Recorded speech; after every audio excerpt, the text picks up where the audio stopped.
The wind cut through the mountain pass like a knife looking for bone. Mara Ellington sat on the back of a supply wagon, her son Tommy pressed against her side, and watched the frontier town of Coldwater Ridge emerge from the pine trees like a bad promise. The settlement clung to the mountainside the way moss clings to rock, stubborn, gray, and barely alive. Wooden buildings leaned into the slope. Smoke rose from crooked chimneys. The whole place looked like it might slide into the valley below if someone sneezed too hard. She pulled her coat tighter. It didn't help. Nothing helped anymore. "Mama?" Tommy's voice was small. He was 7, and he'd learned in the past year not to ask too many questions. But sometimes they still slipped out. "Is this where we're staying?" Mara looked down at him. His face was dirty. His coat was too thin. His eyes held the kind of wariness that no child should carry. "For now," she said.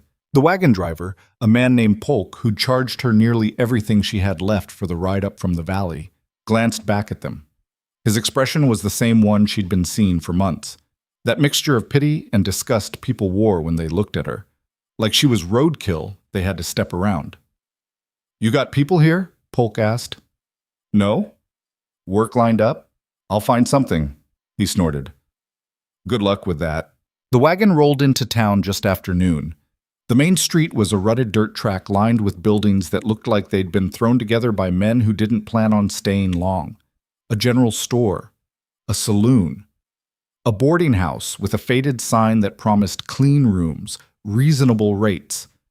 A few people moved along the wooden sidewalks, their faces hard and closed. Mountain people, the kind who'd survived winters that killed the weak and summers that burned away the foolish. They looked at the wagon. Then they looked at Mara. She felt their eyes like physical weight. Polk pulled the wagon to a stop outside the boarding house. "This is as far as I go." Mara climbed down, then lifted Tommy after her. Their belongings fit in 2 canvas bags and a battered trunk. Everything they owned in the world. Everything they had left after the bank took the house, after the funeral costs, after the long, humiliating slide from respectable widow to charity case to this. Polk didn't help with the trunk. He just sat on the wagon seat and watched her struggle. She got it down herself. Always did. "Appreciate the ride," she said. He grunted and drove off without another word. Tommy stood close to her, his hand gripping her skirt. Mara looked at the boarding house. The windows were grimy. The porch sagged. But it was shelter, and shelter was something. She picked up the trunk, heavier than it should be, but she'd learned to carry heavy things, and walked toward the door. The woman behind the desk inside looked like she'd been carved from the same gray stone as the mountains. 60, maybe older. Iron hair pulled back so tight it must have hurt. Eyes that measured and judged in the space of a heartbeat. "Help you?" Her voice matched her face. "Need a room," Mara said. "2 beds if you have it, 1 if you don't." The woman's gaze traveled from Mara's worn boots to her faded dress to her face, then down to Tommy, back to Mara. "How long?" "Week to start. Maybe more if I find work." "Payment up front." Mara reached into her coat pocket and counted out coins. The woman watched every movement like Mara might pull a knife instead of currency. "That's for 3 nights, the woman said when Mara finished. "Not a week. Your sign says reasonable rates. That is reasonable. For here." Mara looked at the coins in her hand. 3 nights. "Then what?" She pushed the money across the desk. "Fine." The woman took it and handed over a key. "Upstairs, 2nd door on the right. No cooking in the rooms, no loud noise, no visitors after dark." Her eyes flicked to Tommy again. "Keep the boy quiet." Mara took the key. He's always quiet. The room was exactly what she'd expected. 2 narrow beds with thin mattresses, a washstand with a chipped basin. 1 small window that looked out at the alley behind the building. The wallpaper was peeling, the floorboards creaked, but it was clean enough, and it had a door that locked. Tommy sat on one of the beds and looked around. "It's okay, Mama," he said. She wanted to cry. Instead, she smiled. "It's better than okay. We've got a roof and a bed and we're safe. That's more than a lot of people have." He nodded like he believed her. She unpacked their things, what few things there were, and then sat down beside him. Her back ached, her feet hurt, her head throbbed with the constant grinding worry that had become her only reliable companion. I'm going to go look for work, she said. You stay here. Read your book. I'll bring back something for supper. I can come with you. No. She softened it with a hand on his shoulder. I need you to rest. You've been strong for me, Tommy. So strong, but you need to rest now. He didn't argue. He was too tired to argue. She locked him in the room and went back downstairs. The gray-haired woman was still at the desk. Any ranches around here hiring? Mara asked. The woman looked up from her ledger. You worked ranches before? I can cook, clean, handle livestock if needed. I'm not afraid of hard work. A lot of people aren't afraid of hard work. Doesn't mean they can do it. Mara kept her voice steady. I can do it. The woman studied her for a long moment. Then she shrugged. Try the mercantile. Harlan keeps track of who's hiring, if anyone is. The mercantile was across the street. The man behind the counter, Harlan, presumably, was lean and weathered like jerky left too long in the sun. He looked at Mara the same way everyone else had, like she was something that didn't quite belong.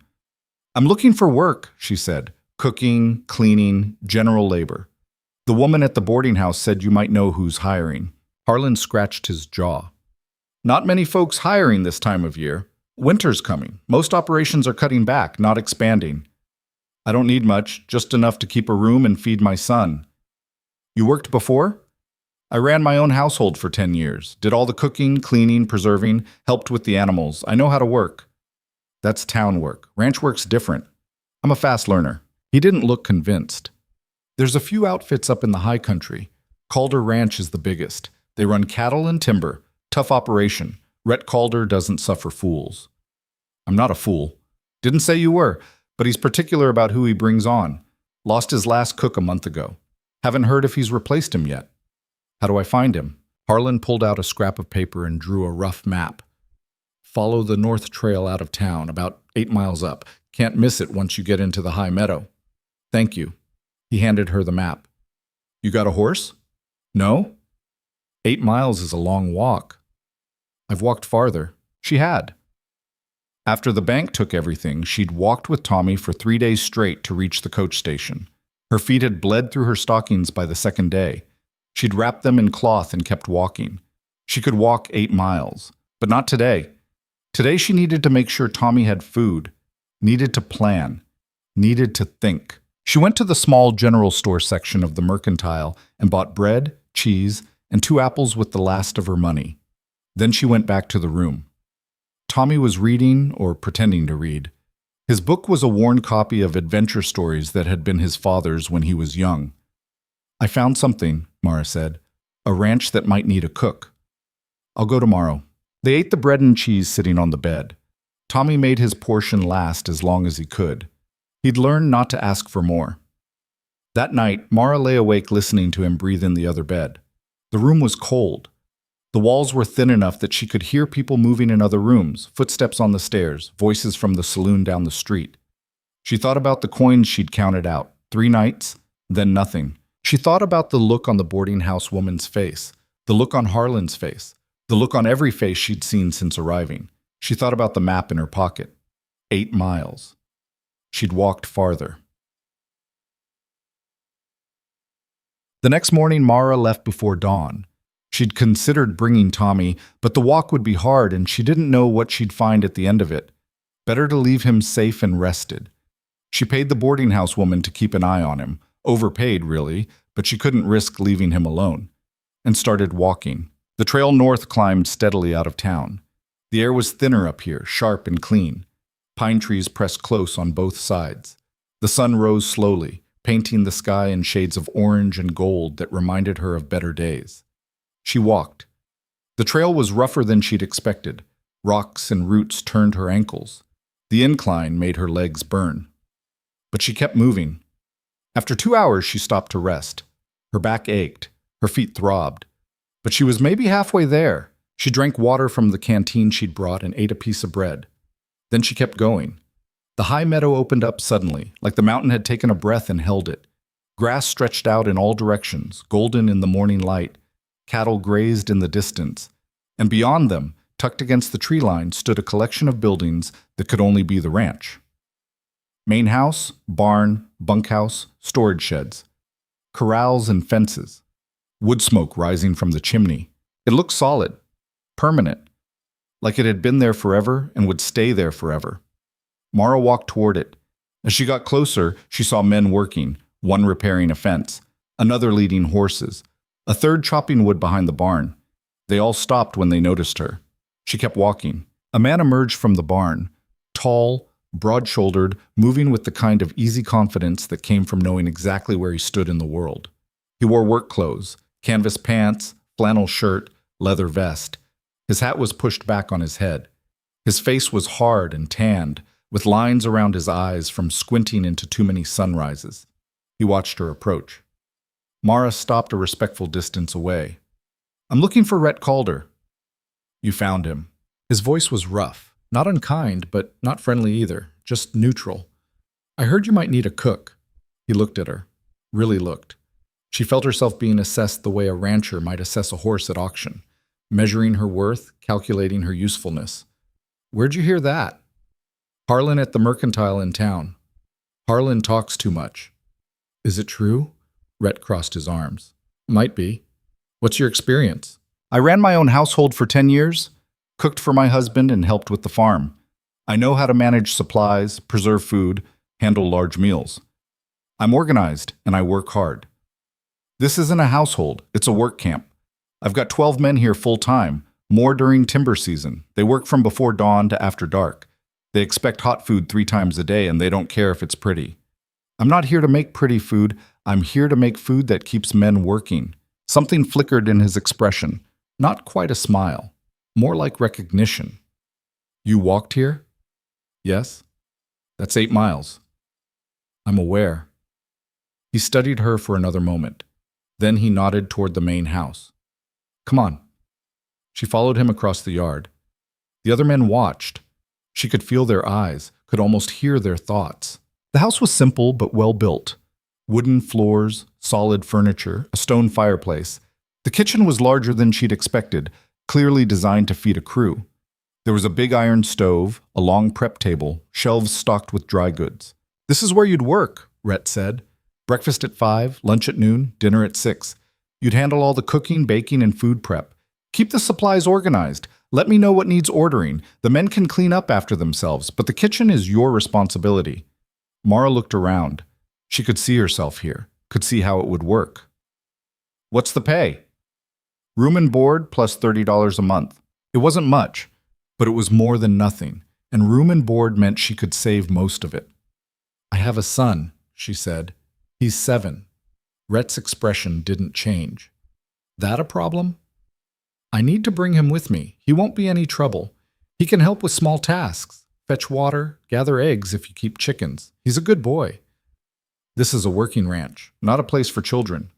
"He's been in harder places than this." Rhett was quiet for a moment.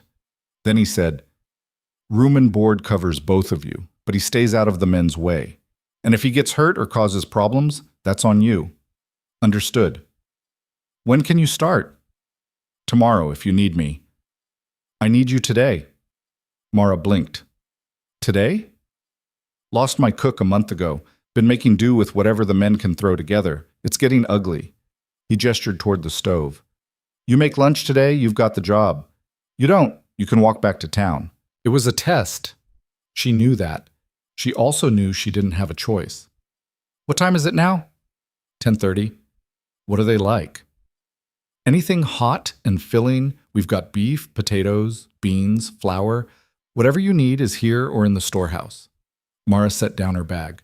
"Then I'd better get started." She didn't waste time. She moved through the kitchen like she'd been there for years, finding what she needed, planning the meal in her head. Beef stew, biscuits, simple, fast, substantial. She cut the beef into chunks and set it browning in a large pot. Chopped onions and potatoes. Added them to the pot with water and seasonings. While the stew simmered, she mixed biscuit dough and shaped it quickly, efficiently. Rhett watched for a few minutes, then left without a word. Mara worked. At noon, the men came in. They filed into the dining room attached to the kitchen, a long space with 2 rough-hewn tables and benches. 12 men, just like Rhett had said. They were dirty from the morning's work, smelling of sweat and horses and pine sap. They looked at her. She looked back. Nobody said anything. She brought out the stew in a big tureen and set it on the table. Then the biscuits, still hot from the oven, then butter and coffee. The men ate. She stood in the kitchen doorway and watched. They ate like they were starving, like they hadn't had a decent meal in weeks, which she suspected they hadn't. When they finished, one of them, an older man with gray in his beard, caught her eye and nodded. It wasn't much, but it was something. After they left, Rhett came back. "Well," she said, "you've got the job." Relief hit her so hard she almost staggered. "Thank you." "Don't thank me, just keep cooking like that." He paused. "Go get your boy. Be back before dinner." Mara didn't argue. She grabbed her bag and started the long walk back to town. Her feet hurt worse than before. Her legs shook, but she barely felt it. She had a job. She had a place. She had a chance. By the time she made it back to Coldwater Ridge, the sun was starting to dip toward the horizon. She collected Tommy from the boarding house. The gray-haired woman barely looked up when Mara returned the key, and they started the walk back to the ranch together. Tommy didn't complain. He never complained. "Is it nice, Mama?" he asked as they climbed the trail. "It's work," she said, "but it's honest work, and we'll have a place to sleep and food to eat." "Will the men be mean?" "Some might be, some won't. Either way, we'll be fine." He slipped his hand into hers. It was small and warm and trusting. She held on tight. They reached the ranch just as the light was fading. Rhett met them in the yard. "This is Tommy," Mara said. Rhett looked down at the boy. "You know how to keep yourself out of trouble?" Tommy nodded. "Good. Your mother's got enough to worry about without you adding to it." He pointed toward a small cabin near the main house. "That's yours. It's not much, but it's warm and dry. Get settled. Dinner's in an hour." The cabin was indeed small, just one room with a bed, a chair, a small table, and a stove. But it was clean, and it had a door that locked, and it was theirs. Mara set down their bags and looked around. Tommy climbed onto the bed and bounced once, testing it. "It's soft, Mama." She sat down beside him. For the first time in months, she felt something that wasn't quite hope, but wasn't quite despair either. Maybe it was just exhaustion. Maybe it was relief. Maybe it was the simple, fragile feeling of having made it through one more day. "We're going to be okay," she said. She didn't know if it was true, but she needed him to believe it, and she needed to believe it herself. Dinner that first night was tense. The men filed in at 6, just like they had at lunch. Mara served roasted beef, mashed potatoes, and greens. She'd found a jar of preserved peaches in the storehouse and made a quick cobbler for dessert. The men ate in silence. Some glanced at her. Most didn't. One man, young, maybe 20, with a khaki set to his shoulders, muttered something to the man next to him. Mara didn't catch the words, but she caught the tone. The man next to him, the older one with the gray beard who'd nodded at lunch, said something back, low and sharp. The young man shut up. After dinner, Mara cleaned the kitchen while Tommy helped dry dishes. He was careful, focused, trying so hard to be useful. "You did good today," she told him. "I didn't do anything. You were here. That's enough." When the kitchen was clean, she walked him back to the cabin and got him ready for bed. He was asleep almost before his head hit the pillow. Mara sat in the chair by the stove and stared at the fire. Outside, she could hear the sounds of the ranch settling for the night. Horses moving in the barn, men talking in low voices. Somewhere, an owl called. She thought about the young man's muttered comment, about the look she'd gotten all day, about the way people had stared at her in town. She knew what they saw. A woman too heavy, too worn, too desperate. A woman with no husband and no prospects. A woman who'd come here because she had nowhere else to go. They weren't wrong, but they also didn't know her, didn't know what she'd survived, what she'd lost, what she was willing to do to keep her son safe and fed. She'd prove herself, not because she cared what they thought, but because she had to. There was no other choice. The days that followed fell into a brutal rhythm. 4:30 in the morning, Mara was in the kitchen. Coffee first, then breakfast. Eggs, bacon, flapjacks, biscuits. The men ate like wolves and left like ghosts. After breakfast, she cleaned. Then she started on lunch. After lunch, she cleaned again and started on dinner. Between meals, she baked bread, preserved food, Inventoried supplies, scrubbed floors, washed linens. The work was endless. Tommy helped where he could. He fetched water, gathered eggs from the henhouse Mara hadn't known existed until the second day, swept floors. He was quiet and careful and stayed out of the way. Some of the men ignored them completely. Some nodded in passing. One, the young one who'd muttered that first night, whose name she'd learned was Carson, made a point of complaining. The coffee was too weak, the biscuits were too hard. The stew needed more salt. Mara didn't respond. She just kept working. Rhett watched, but didn't interfere. After a week, the older man with the gray beard, his name was Dutch, stopped her after breakfast. "Don't mind Carson," he said. "He's an idiot." "I hadn't noticed," Mara said. Dutch grinned. "You're doing good work. Men are eating better than they have in months." "That's the job." "Yeah, well, some people do the job, you do it right. There's a difference." It was the kindest thing anyone had said to her since she'd arrived. That night she let herself cry. Just a little. Just enough to release some of the pressure that had been building in her chest. Then she wiped her face and went to bed. 2 weeks in, a storm rolled through. It came fast and hard, dumping snow across the high country. The temperature dropped like a stone. The wind howled through gaps in the cabin walls. Mara woke in the middle of the night to find Tommy shivering beside her. She pulled him close and wrapped them both in every blanket they had. In the morning, the world was white. The men came to breakfast covered in snow, their faces red from the cold. Mara made oatmeal with brown sugar and raisins, hot coffee, fried bread. Nobody complained. After breakfast, Rhett pulled her aside. "Storm's supposed to last a few days. Men will be working in shifts to keep the livestock fed and the paths clear. They'll need hot food all day. Can you manage that?" "Yes." "You need anything?" "More firewood for the cabin. It's cold at night." He nodded. "I'll have someone bring it over." An hour later, Dutch showed up with an armload of wood and a wool blanket. "Boss said you needed these." "Thank you." He set them down and hesitated. Then he said, "You settling in okay?" "Well enough." "Good." He glanced at Tommy, who was reading in the corner. "Boy seems like good people." "He is." Dutch nodded and left. That night, with the fire burning and the new blanket wrapped around them, Mara felt something shift. Not acceptance exactly, but maybe the beginning of it. 3 weeks in, Carson finally pushed too far. It was dinner. Mara had made pot roast with vegetables. The men were eating, the usual silence filling the room. Carson shoved his plate away. "This meat's tough as boot leather." Dutch looked at him.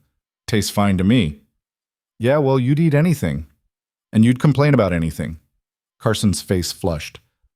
"I'm just saying, we're paying for decent food. We should get decent food." Mara was in the kitchen, but she could hear every word. She walked into the dining room and looked at Carson. "You have a problem with my cooking?" He smirked. "Just think we could do better, is all." "Then you're welcome to cook for yourself." "Maybe I will." "Good. Starting tomorrow, you're on your own. I'll cook for everyone else." The room went silent. Carson's smirk faded. "You can't do that. Watch me." Rhett, sitting at the head of the table, set down his fork. "She can do that. And if she does, you'll be cooking every meal for yourself while still working full days. Your choice." Carson looked around the table. Nobody backed him up. He picked up his fork. "Fine. The meat's fine." Mara went back to the kitchen. Her hands were shaking. Not from fear, from anger. She'd swallowed insults her whole life, learned to smile and nod and let things go, but she was done with that. If she was going to survive here, she couldn't be invisible. She had to push back. After dinner, Rhett found her in the kitchen. "You handled that well," he said. "Did I?" Carson needed someone to stand up to him. Most people don't bother. "I'm not most people." "No." He studied her with those hard, measuring eyes. "You're not." She waited for him to say more. He didn't. He just nodded and left. By the end of the first month, Mara had settled into the rhythm of the place. She knew which men liked their coffee strong and which preferred it mild. Knew who wanted extra biscuits and who avoided anything too sweet. Knew when to push and when to stay quiet. Tommy had found a spot for himself too. He'd started helping Dutch with small tasks around the ranch, feeding chickens, brushing horses, organizing tools. Dutch seemed to enjoy having him around. The work was still brutal. Mara's hands were raw from washing dishes in freezing water. Her back ached from lifting heavy pots. She fell into bed every night too exhausted to think. But she was managing. She was surviving. And survival, for now, was enough.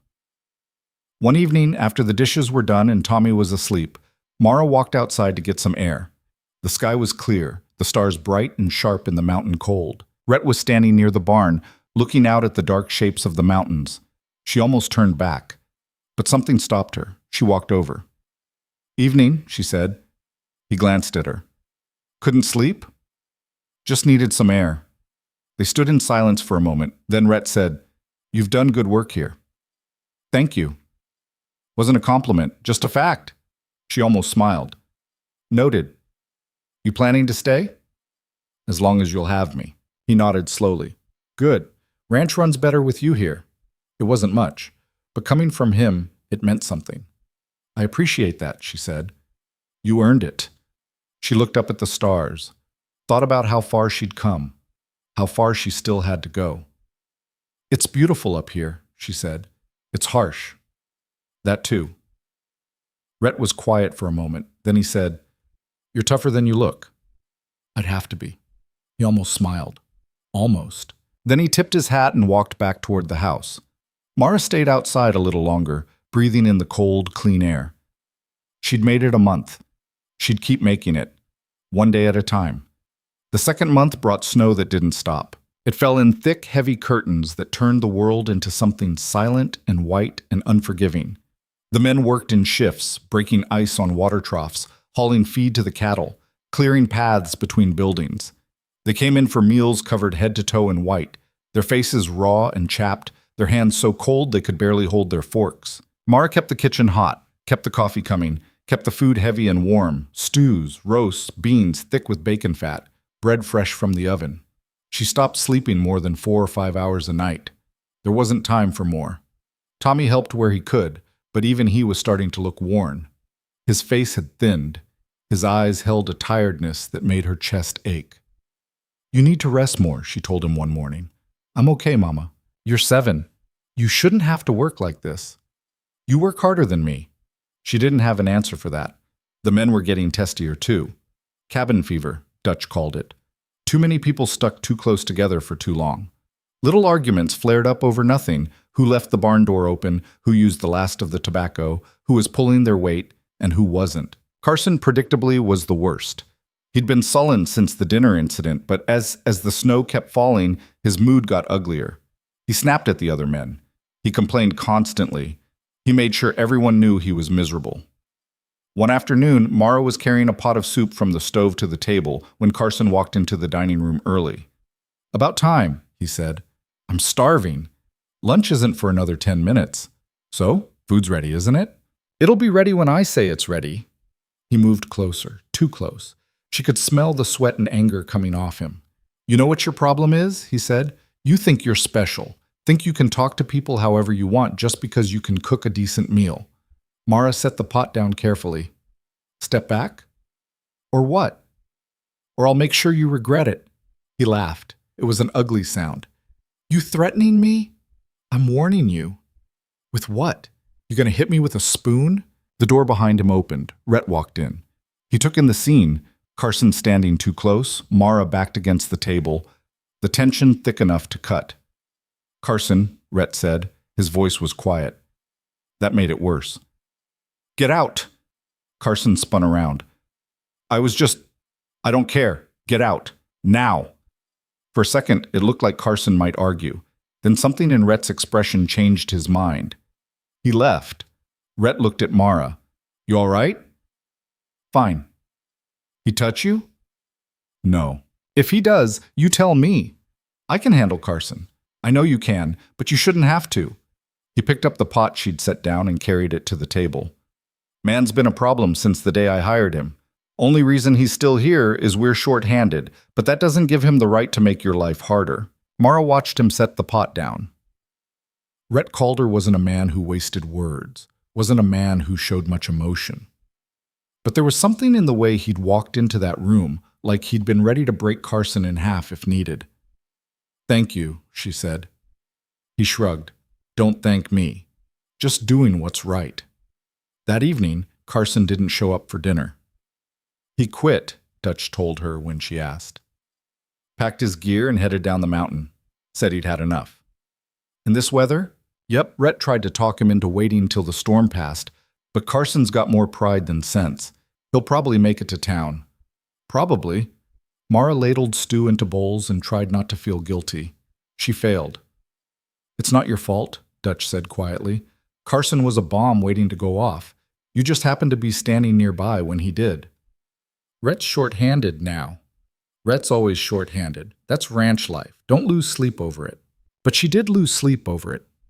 That night she lay awake thinking about Carson trudging through the snow, angry and alone. Thinking about what it meant that a man would rather risk freezing to death than work alongside her. Thinking about all the other men who probably felt the same way but hid it better. She got up before dawn and went to the kitchen, started the fire, started the coffee, started the day. Tommy found her an hour later, already elbow-deep in biscuit dough. Couldn't sleep? He asked. Too much to do. He didn't believe her. He was 7, but he wasn't stupid. He just sat at the table and watched her work. After a while, he said, That man who left, the mean one, is it because of us? Mara stopped kneading. No, baby. It's because of him. Some people carry so much anger they don't know what to do with it, except spread it around. Are people always going to be angry at us? She wanted to lie.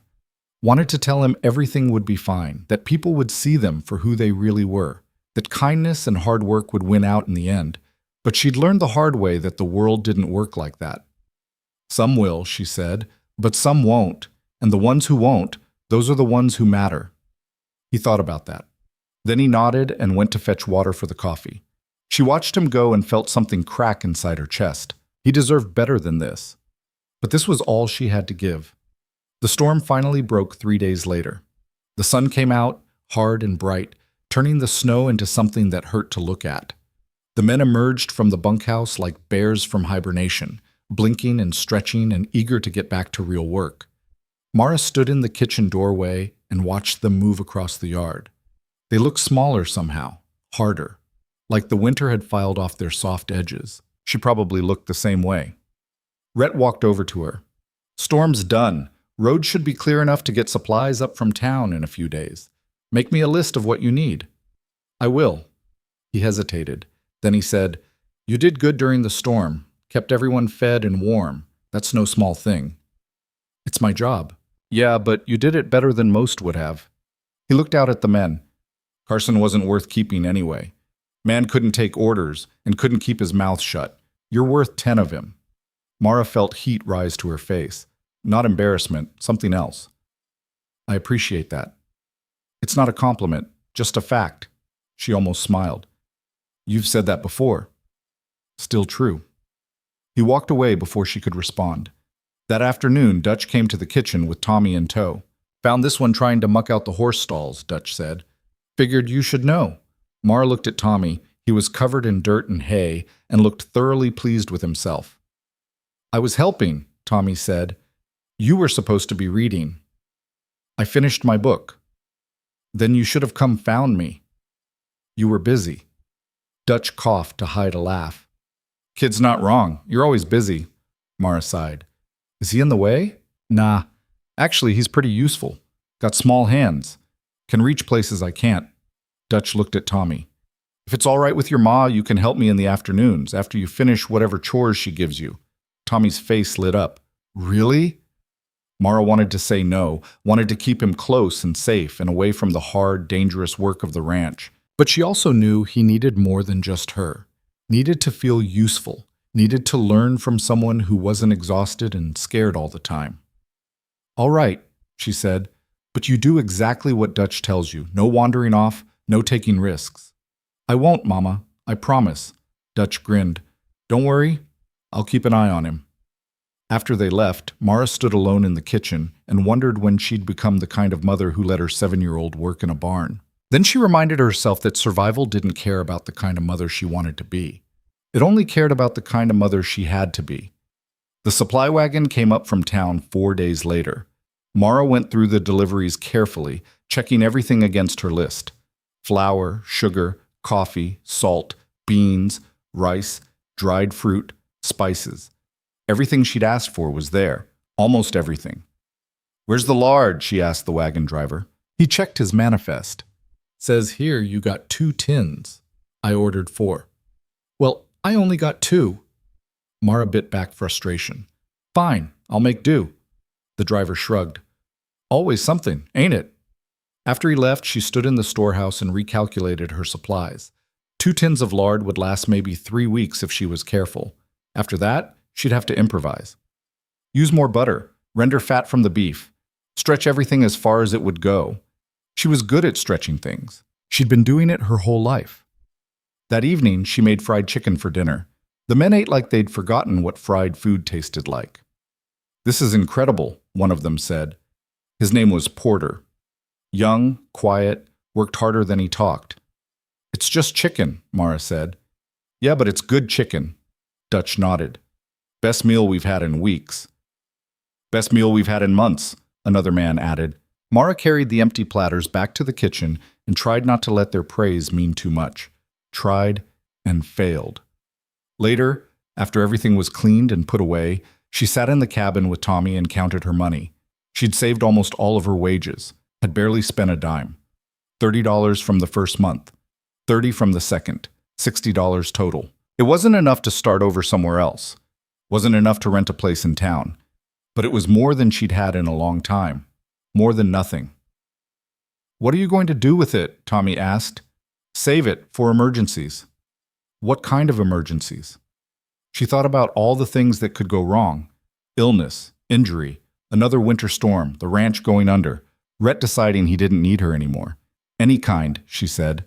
He accepted that and went back to his book. Mara put the money in a tin and hid it under the floorboard beneath the bed. Not the best hiding place, but the best she had.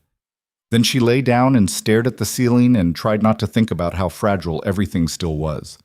Winter dragged on. The work became routine. Wake, cook, clean, sleep. Repeat. The men became familiar. She learned their names, their habits, their moods. Learned who to avoid when they were angry and who to talk to when they were sad. She learned that Porter had a sweetheart back in town he was saving money to marry. That Dutch had been a soldier once and didn't like to talk about it. That a man named Sykes played harmonica on Sunday evenings, and the sound of it made everyone a little less lonely. She learned that Rhett got up earlier than anyone else and worked later than everyone else and never complained about anything. She learned that ranch life was hard and brutal and unforgiving, but it was also honest.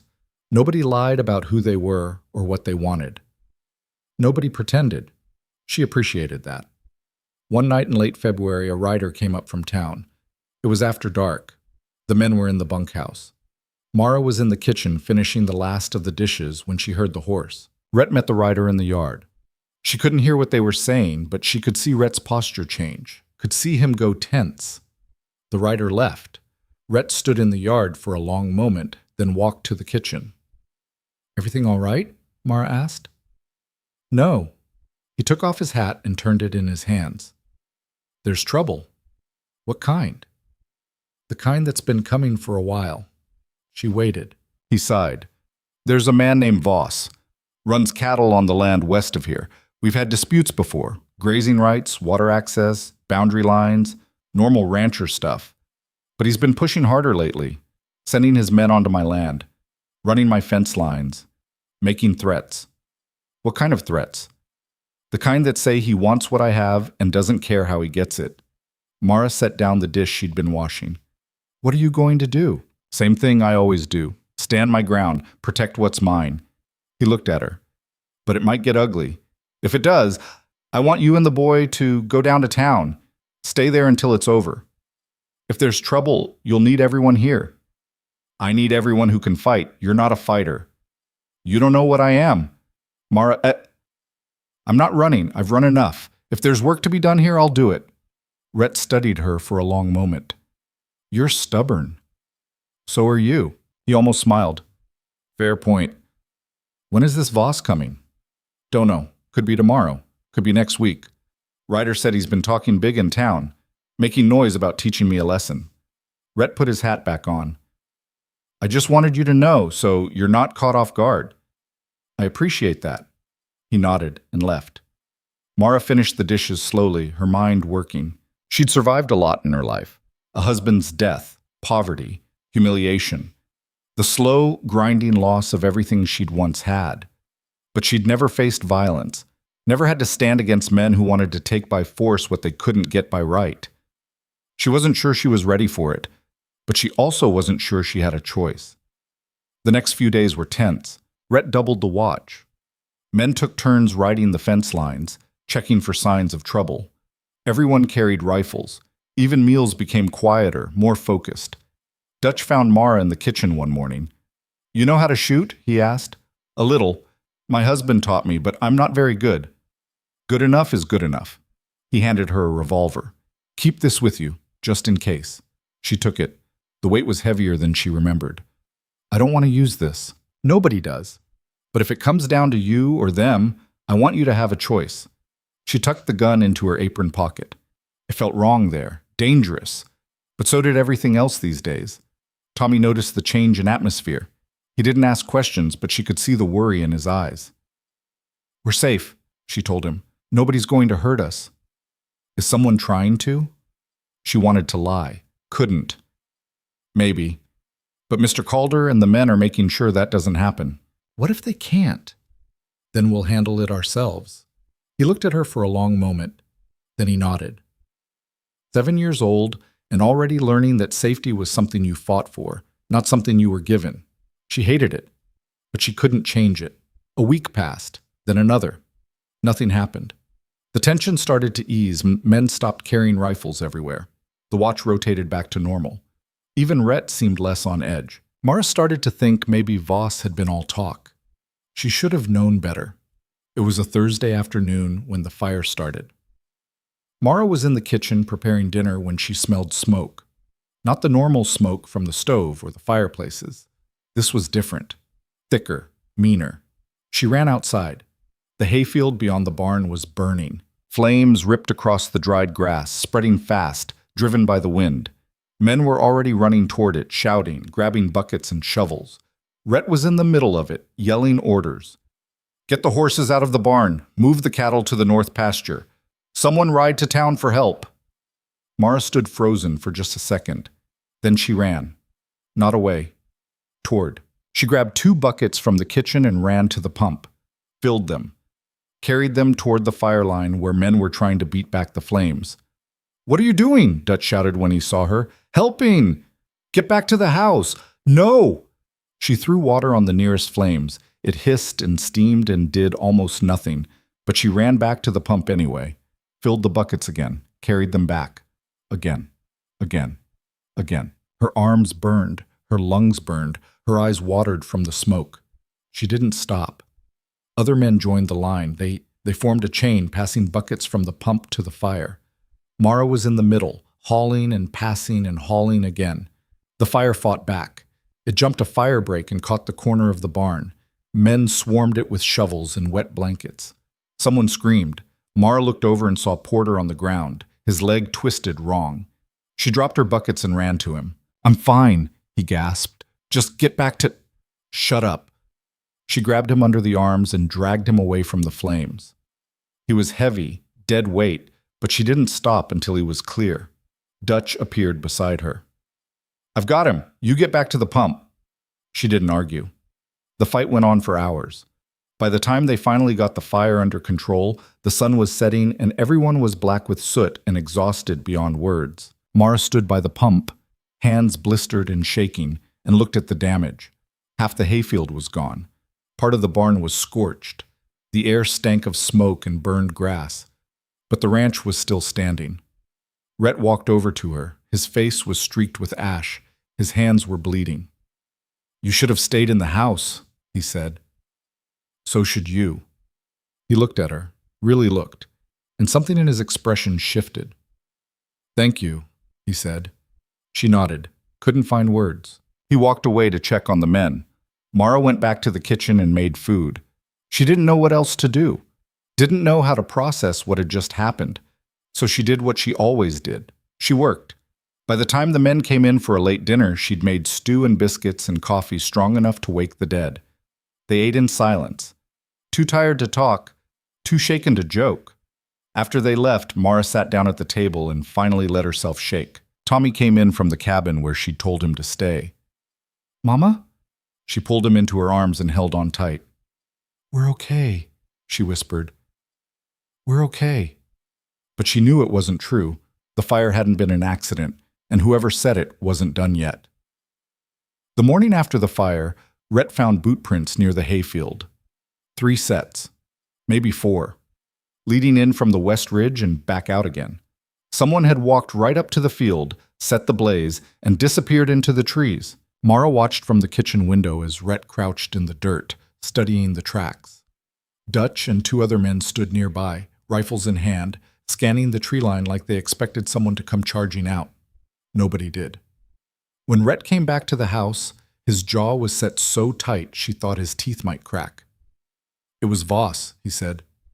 "You're sure?" Sure enough, his men wear a specific kind of boot, logging boots with a double heel. 3 of those tracks match. He poured himself coffee, drank it in one long swallow. "He's trying to bleed me out, burn my feed, spook my cattle, make it so expensive to keep running that I have to sell." "Will you?" He looked at her like she'd suggested he cut off his own arm. "No. Even if he keeps coming? Especially if he keeps coming. I don't bow to bullies." Mara thought about Carson, about the men in town who'd looked at her like dirt, about every person who'd ever tried to make her feel small. "Good," she said. "Neither do I."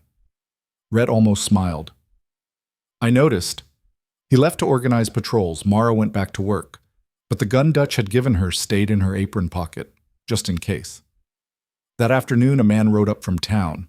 Not one of Voss's men.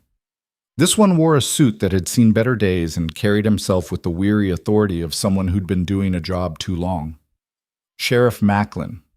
Mara had heard of him. Everyone had. He was supposed to be fair, supposed to keep the peace, but supposed to didn't always mean much when money and power were involved. Rhett met him in the yard. Mara stood in the kitchen doorway, close enough to hear. "Heard you had some trouble," Macklin said. "Someone set fire to my hayfield, burned half of it before we could stop it." "You got proof it was arson?" "Boot prints leading in and out, 3 or 4 men, logging boots with double heels." Macklin's expression didn't change. "That's not proof, that's tracks. Could have been anyone. Could have been Voss's men." "You got witnesses? Someone who saw them set it?" "No." "Then it's your word against nobody's, and nobody doesn't hold up in court." Rhett's hands curled into fists. "So you're not going to do anything?" "I'm saying I need evidence, not suspicions." Macklin shifted in his saddle. "Look, Calder, I know you and Voss have been at each other's throats for years, but I can't arrest a man based on the kind of boots his workers wear. You know that. What I know is that if someone burns down half my operation, I've got a right to expect the law to care. I do care. But caring doesn't give me authority to act without proof." Macklin glanced toward the burned field. "You got insurance?" "Some." "Then file a claim and rebuild, and if something else happens, something you can prove, you let me know." He rode off before Rhett could respond. Mara walked over to where Rhett stood, staring at the dust cloud the sheriff's horse had left behind. "He's not going to help," she said. "No, he's not." "So what do we do?" Rhett looked at her. "We protect what's ours, and we make damn sure Voss knows he picked the wrong fight." The next week passed in a kind of armed tension. Men worked in pairs. Nobody went anywhere without a rifle. Watches were doubled again. Even meals felt like strategy sessions, with men discussing sight lines and approach routes and what to do if Voss's crew came back. Mara kept cooking, kept the men fed, kept Tommy close. But she also started paying attention to things she'd never thought about before. Where the guns were kept, how to load the rifle Dutch had shown her, which windows in the cabin had the best view of the yard. She was learning to think like someone who might have to fight. It made her sick, but she did it anyway. One evening, Dutch found her sitting outside the cabin, cleaning the revolver he'd given her. "You're getting the hang of it," he said. "I hate it. Most people do." He sat down on the step beside her. "But hate doesn't make it less necessary. I came here to cook, not to fight a war. Life's funny that way. You plan for one thing, get another." She looked at him. You ever regret staying, working on a ranch where this kind of thing happens? Every day. He pulled out a pipe and started packing it with tobacco. But I regret a lot of things. At least here I'm useful. At least here I matter. You could matter somewhere safer. Could. But safe doesn't mean better. He lit the pipe. You thinking about leaving? The question caught her off guard. No. Good. Because Rhett needs you. Men need you. Hell, even I need you. You're the only reason this place hasn't fallen apart. That's not true. It is. You just don't see it. He stood up, knees cracking. Get some sleep. Tomorrow's going to be another long day. He was right. The next morning, Mara woke to shouting. She grabbed the revolver and ran outside in her nightdress. Men were pouring out of the bunkhouse. Rhett was already in the yard, holding a rifle. Everyone was looking toward the main gate. Someone had left a dead cow there. Not just dead, butchered, throat cut, guts spilled, blood everywhere, and written in the dirt beside it, in letters big enough to read from across the yard, "Leave or burn." Tommy came out of the cabin behind her. Go back inside, Mara said. Mama. Now, Tommy. He went. Mara walked toward the gate, gun still in her hand. The men parted to let her through. The cow was one of theirs. She recognized the brand. They killed it somewhere else and dragged it here, Dutch said quietly. Probably did it last night while we were sleeping. Rhett's face was stone. They were here, right outside, and we didn't hear a thing. We can't watch everywhere at once, Porter said. His leg was still healing from the fire. He leaned on a crutch. Not with the crew we've got. Then we get more crew. With what money? The fire cost us half the winter feed. Insurance won't pay out for weeks. We're already stretched thin. Rhett didn't answer. He just stared at the dead cow and the message in the dirt. Mara stepped forward. Clean it up. Everyone looked at her. Clean it up, she repeated. Get rid of the cow. Erase the message. Don't give them the satisfaction of seeing it still here when they come back. They're coming back? Someone asked. Of course they're coming back. They're testing us, seeing if we'll break. She looked at Rhett. We're not going to break. Something shifted in his expression. No, we're not. He started giving orders. Men moved to follow them. Mara went back to the kitchen and started breakfast. Her hands were shaking so hard she could barely hold the knife. But she cooked anyway. That afternoon, 3 riders appeared on the western ridge. They sat there on their horses, backlit by the sun, just watching. Rhett and Dutch stood in the yard, rifles ready. The other men were scattered around the property, armed and alert. The riders didn't move, just watched. After about 10 minutes, they turned and rode away. What was that? Porter asked. A message, Rhett said. They're telling us they can come whenever they want, that we can't stop them. Can we? We're going to try. That night, Rhett called a meeting in the dining room.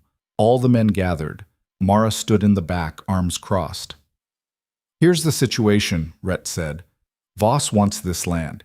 He's willing to burn us out, kill our stock, and scare us off to get it. The law won't help. We're on our own.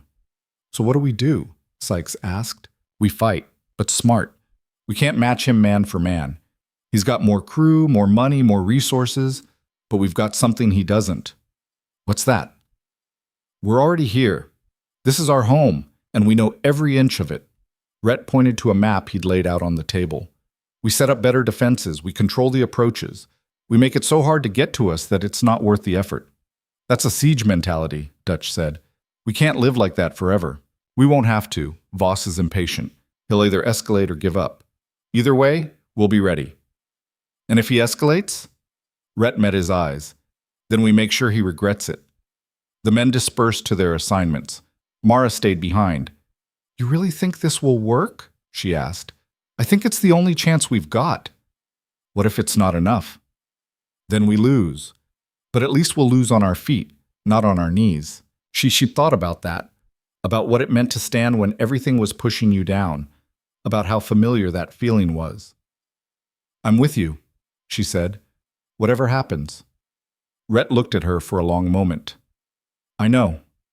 Over the next few days, the ranch transformed into something that looked more like a fort.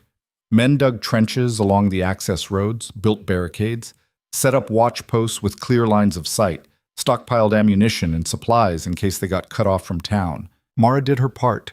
She inventoried the food stores, calculated how long they could hold out without resupply, preserved everything she could, rationed where necessary. Tommy helped where he could, but she could see the fear in his eyes. "Are we going to die?" he asked one night. She wanted to say no, wanted to promise him safety, but she'd stopped making promises she couldn't keep. "I don't know," she said, "but I know we're going to fight like hell to make sure we don't." "I'm scared." "Me too, baby. Me too." He curled up against her, and she held him until he fell asleep. Then she sat alone in the dark and wondered what the hell she was doing. She'd come here to survive, to feed her son, to find some small measure of stability. Instead, she was in the middle of a range war with a man who wanted to burn them all to the ground. She could leave, take Tommy and walk down the mountain and never look back. But something in her refused. Maybe it was pride. Maybe it was stubbornness. Maybe it was the simple, bone-deep need to stop running. Whatever it was, it kept her planted. The attack came on a Tuesday. It was just after noon. Mara was in the kitchen making lunch when she heard gunshots. Not close. Distant, but unmistakable. She grabbed her gun and ran outside. Men were running toward the north fence line, rifles up. More shots, shouting. Red appeared beside her. "Get inside! Lock the door!" "What's happening?" "They're hitting the cattle, trying to stampede them." He grabbed his rifle. "Stay in the house." He ran. Mara stood there for half a second, her heart hammering. Then she ran back to the cabin, grabbed Tommy, and locked them both inside the main house. The shooting went on for 20 minutes. It felt like hours. Mara stood at the window, gun in hand, watching men run back and forth across the yard, watching smoke rise from somewhere beyond the trees, watching and waiting and trying not to scream. Finally, it stopped. The silence was worse than the noise. She waited, counted to 100, waited some more. Then Rhett came back. He was limping. Blood soaked through his pant leg. Mara ran to him. "You're hit." "It's nothing. Grazed." "Sit down." "I'm fine." "Sit down before you fall down." He sat. She knelt and examined the wound. It was more than a graze, but not as bad as it could have been. The bullet had carved a furrow along his thigh, deep enough to bleed, but not deep enough to hit anything vital. "You need a doctor," she said. "There's no time. Just wrap it." She ran to the kitchen, grabbed clean cloth and whiskey, and came back. Tommy stood in the corner, watching with wide eyes. "It's okay," Mara told him. "Mr. Calder's going to be fine." She cleaned the wound with whiskey. Rhett hissed, but didn't pull away. "What happened out there?" she asked as she worked. 6 men, maybe 7. They came in from the north, fired into the herd, tried to scatter them. We drove them off, but they got about 20 head running. He winced as she tied the bandage. "Lost 1 steer over a cliff. The rest will round up tomorrow." "Anyone else hurt?" "Sykes took a bullet in the shoulder. Porter's watching him. He'll live." Mara finished tying off the bandage and sat back. Her hands were shaking again. "This is insane," she said. "People are getting shot over grazing land." "It's not about the land. It's about power. Voss wants to prove he can take whatever he wants, and I'm proving he can't." "At what cost?" Rhett looked at her. "At whatever cost it takes." She didn't know what to say to that. So she just stood up and went to make lunch. Because that's what she did. That's all she knew how to do. That night, Rhett gathered the men again. "They're escalating," he said. "Today was a probe. Next time they'll come harder." "How much harder can they come?" Porter asked. "They're already shooting at us." "They could burn the whole place down. Kill the stock. Kill us." Rhett's voice was flat. "Voss doesn't care about the law. He cares about winning, and he's willing to do whatever it takes." "So are we just supposed to wait for him to kill us?" "No, we're going to hit back." The room went quiet. "What do you mean?" Dutch asked carefully. "I mean, we take the fight to him. Make him understand that every time he hits us, we hit him twice as hard. That's a war. We're already in a war. We just haven't been fighting it." Mara listened from the doorway.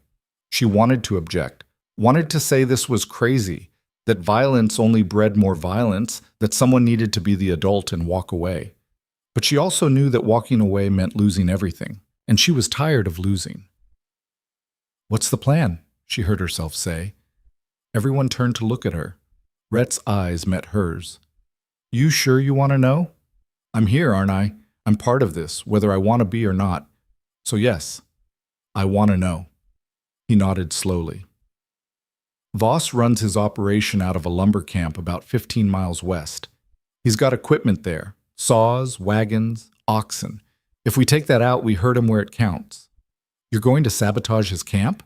I'm going to make it so expensive for him to keep coming at us that he gives up. Dutch rubbed his jaw. That's risky, real risky. Everything's risky right now. When? Porter asked. 2 nights from now. We'll go in quiet, do the damage, get out before anyone knows we were there. How many men? 4, me, Dutch, Sykes, if his shoulder's up to it, and 1 more. I'll go, Porter said immediately. Your leg's still healing. It's good enough. Rhett looked around the room. Anyone else? Silence. Then Mara said, I'll go. Every head turned. No, Rhett said immediately. Why not? Because you're not trained for this. Because it's dangerous. Because I'm a woman? Because you've got a son to think about. I'm always thinking about my son. That's why I'm doing this. If we lose, he loses everything. I'm not letting that happen. Rhett stood up, walked over to her. You don't know what you're asking. I know exactly what I'm asking. I'm asking to fight for what's mine. You could get killed. I could get killed here when they come back. At least this way I'm doing something about it. They stared at each other. Finally, Rhett said, If you come, you follow orders. No questions, no hesitation. Agreed. And if something happens to you, that's on you, not me. I understand. He looked like he wanted to argue more, but instead he just nodded. 2 nights, he said. Be ready. The meeting broke up. Men filed out, talking in low voices. Mara stayed behind. Dutch approached her. You sure about this? No, but I'm doing it anyway. Why? She thought about every time she'd been pushed, every time she'd been told she didn't belong, every time she'd had to swallow her pride and accept whatever scraps the world threw her. Because I'm tired of being afraid, she said. Dutch nodded slowly. Fair enough. The next 2 days passed in a blur of preparation. Rhett taught her how to move quietly, how to stay low, how to signal without talking. He drilled her on the plan until she could recite it in her sleep. Dutch checked her gun, made sure she knew how to use it.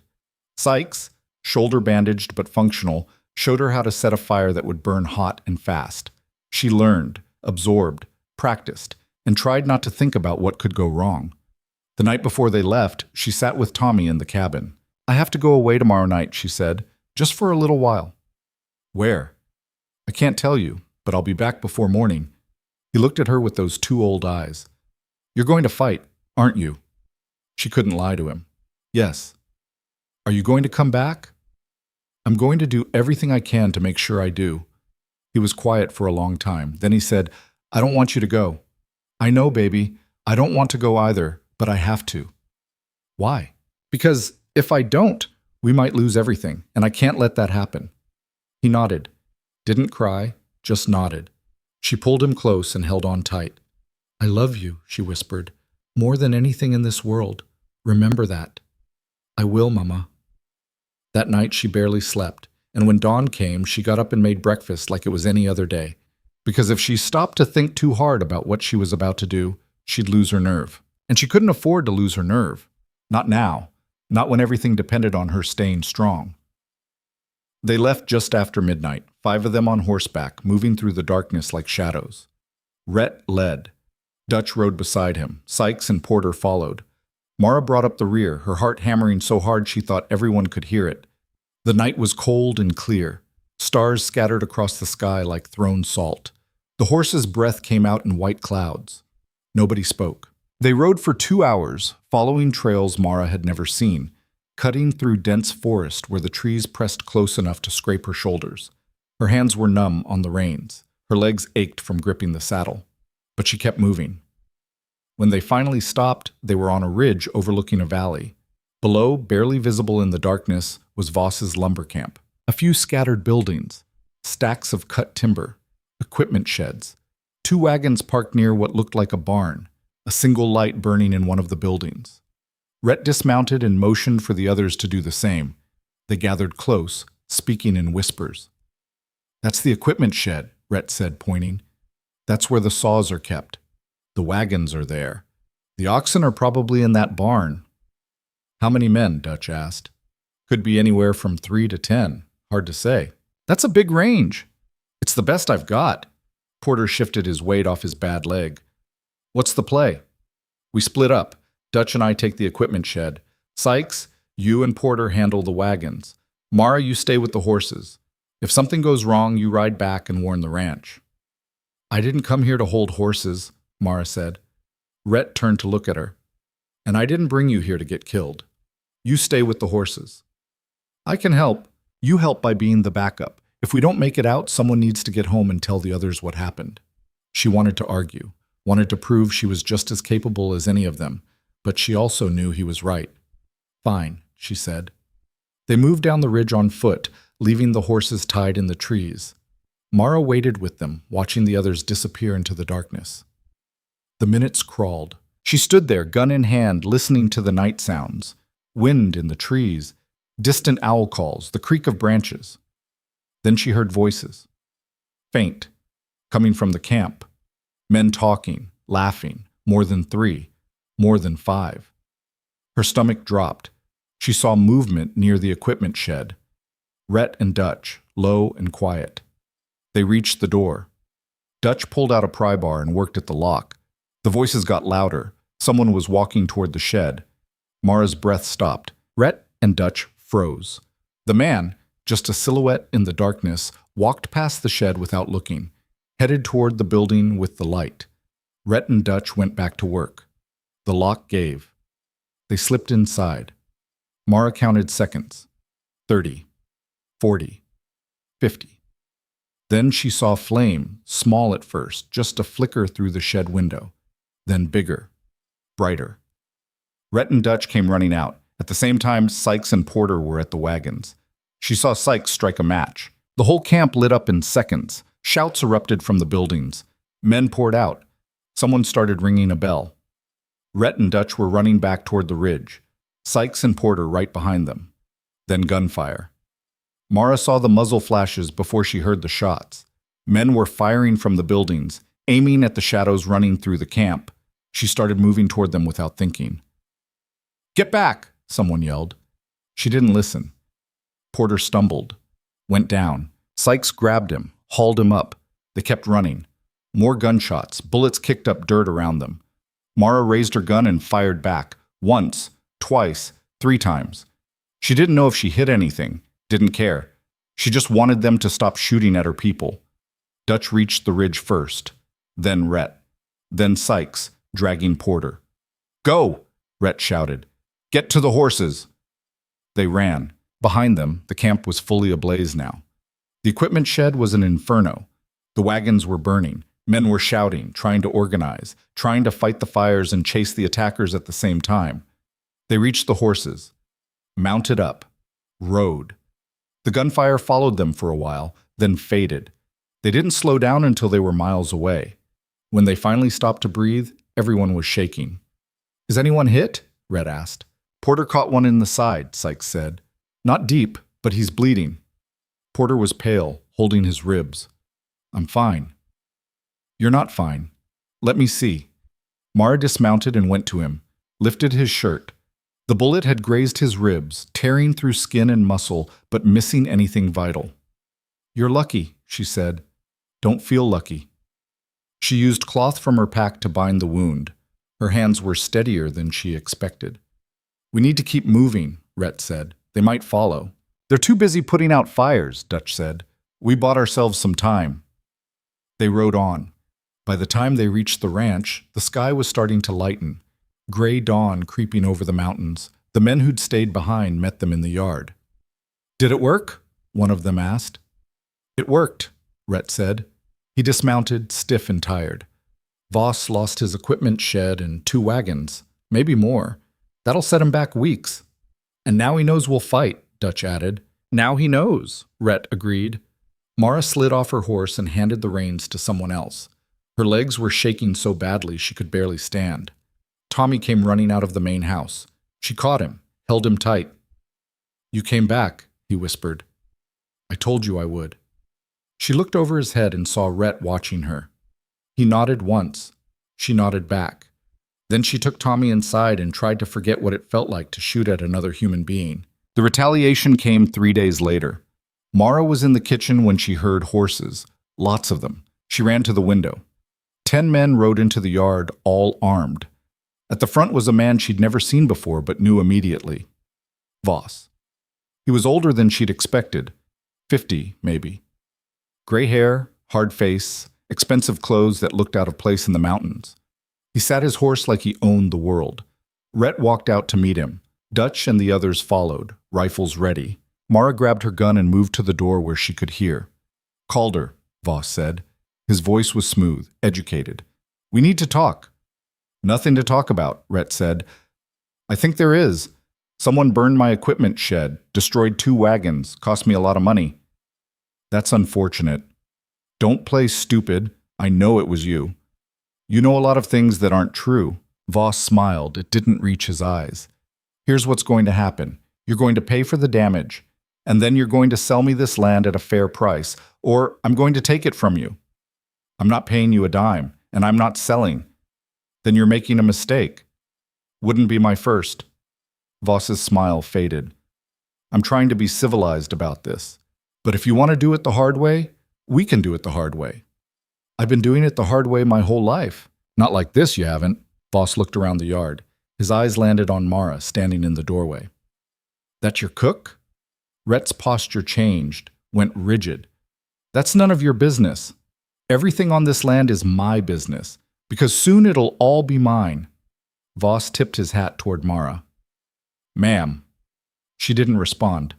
Voss looked back at Rhett. You've got 1 week. After that, I stop asking nicely. He wheeled his horse around and rode out, his men following. The yard was silent after they left. Then Rhett said, Everyone inside, now. They gathered in the dining room. The tension was thick enough to choke on. He's not bluffing, Dutch said. 1 week, he'll come with everything he's got. Let him come, Rhett said. We can't fight that many men. Not and win. Then we don't fight them head on. We make them come to us. We make it costly. It's already costly. Porter's got a hole in him. Sykes can barely lift his arm. We're running out of men and time. Rhett slammed his hand on the table. I am not giving up this land. I'm not saying give up. I'm saying think. There has to be another way. There isn't. Mara spoke up from the back of the room. There might be. Everyone turned to look at her. What if we go to the territorial governor, she said. Governor won't care, Rhett said. He might if we can prove Voss is operating outside the law. If we document everything, the fire, the dead cow, the attack on the cattle, the threats. If we can show a pattern of violence and intimidation, the governor might step in. That takes time we don't have. Then we buy time. We hold out for 1 week. Make it so hard for Voss to take us that he has to pause and regroup. And in that pause, we get word to the governor. Dutch rubbed his jaw. It's not a bad idea. It's a long shot, Rhett said. Everything's a long shot right now. Rhett looked at Mara, really looked. You think this could work? I think it's better than sitting here waiting to die. He was quiet for a long moment. Then he nodded. Fine. Dutch, you ride to the territorial capital. Take Porter with you. Get him to a doctor while you're at it. The rest of us will hold the fort. I'm not leaving, Porter said. You're bleeding, and you can barely stand. You're leaving. Porter looked like he wanted to argue. Didn't. What about the rest of us? Sykes asked. We dig in. We prepare. And we make damn sure that when Voss comes, he bleeds for every inch. The men dispersed to their tasks. Mara started to leave, but Rhett stopped her. That was smart, he said. The governor idea. It might not work. But it's better than nothing. He hesitated. You did good out there, at Voss's camp. Kept your head. Didn't panic. I was terrified the whole time. Brave isn't not being scared. It's being scared and doing it anyway. She looked at him. He looked back. Something passed between them. Something that had been building for weeks, but neither of them had named. I should get back to work, she said. Yeah, me too. But neither of them moved. Finally, Rhett said, When this is over, don't, Mara interrupted. Don't say anything you might not mean. Not yet. He nodded slowly. All right. She went back to the kitchen. Her hands were shaking again. But this time, it wasn't from fear. The next few days were frantic. They fortified every building, built barricades, stockpiled ammunition, set up fire lines and escape routes. Mara organized the food supplies, made sure they could hold out for weeks if necessary. She also started documenting everything in a ledger: dates, incidents, damages. Building the case they'd need for the governor. Tommy helped where he could. He was quieter than usual, more watchful. "Are we going to die, Mama?" he asked one night. It was the second time he'd asked that question. "No," she said. This time she meant it. "We're going to fight, and we're going to win." "How do you know?" "Because we don't have any other choice." He accepted that, curled up beside her, fell asleep. Mara lay awake, listening to the sounds of men working outside, hammering, sawing, the low murmur of voices. She thought about everything that had led her here: the death of her husband, the loss of her home, the desperate journey to this mountain, the months of back-breaking work. She thought about the woman she'd been when she arrived, broken, ashamed, invisible, and the woman she was now, armed, angry, ready to fight. She didn't know if the change was good or bad, but she knew it was permanent. On the 6th day, a messenger arrived from town. He was young, out of breath, his horse lathered from a hard ride. "Voss is gathering his crew," he said. "Word is he's planning to move tomorrow, maybe the day after." "How many men?" Rhett asked. 20, maybe more. He's been hiring anyone who'll take his money." Rhett's jaw tightened. "Thanks for the warning." The messenger nodded and rode off. That night, Rhett called everyone together one last time. "They're coming," he said. "Could be tomorrow. Could be the day after. Either way, we need to be ready." "We're as ready as we'll ever be," Dutch said. "Good."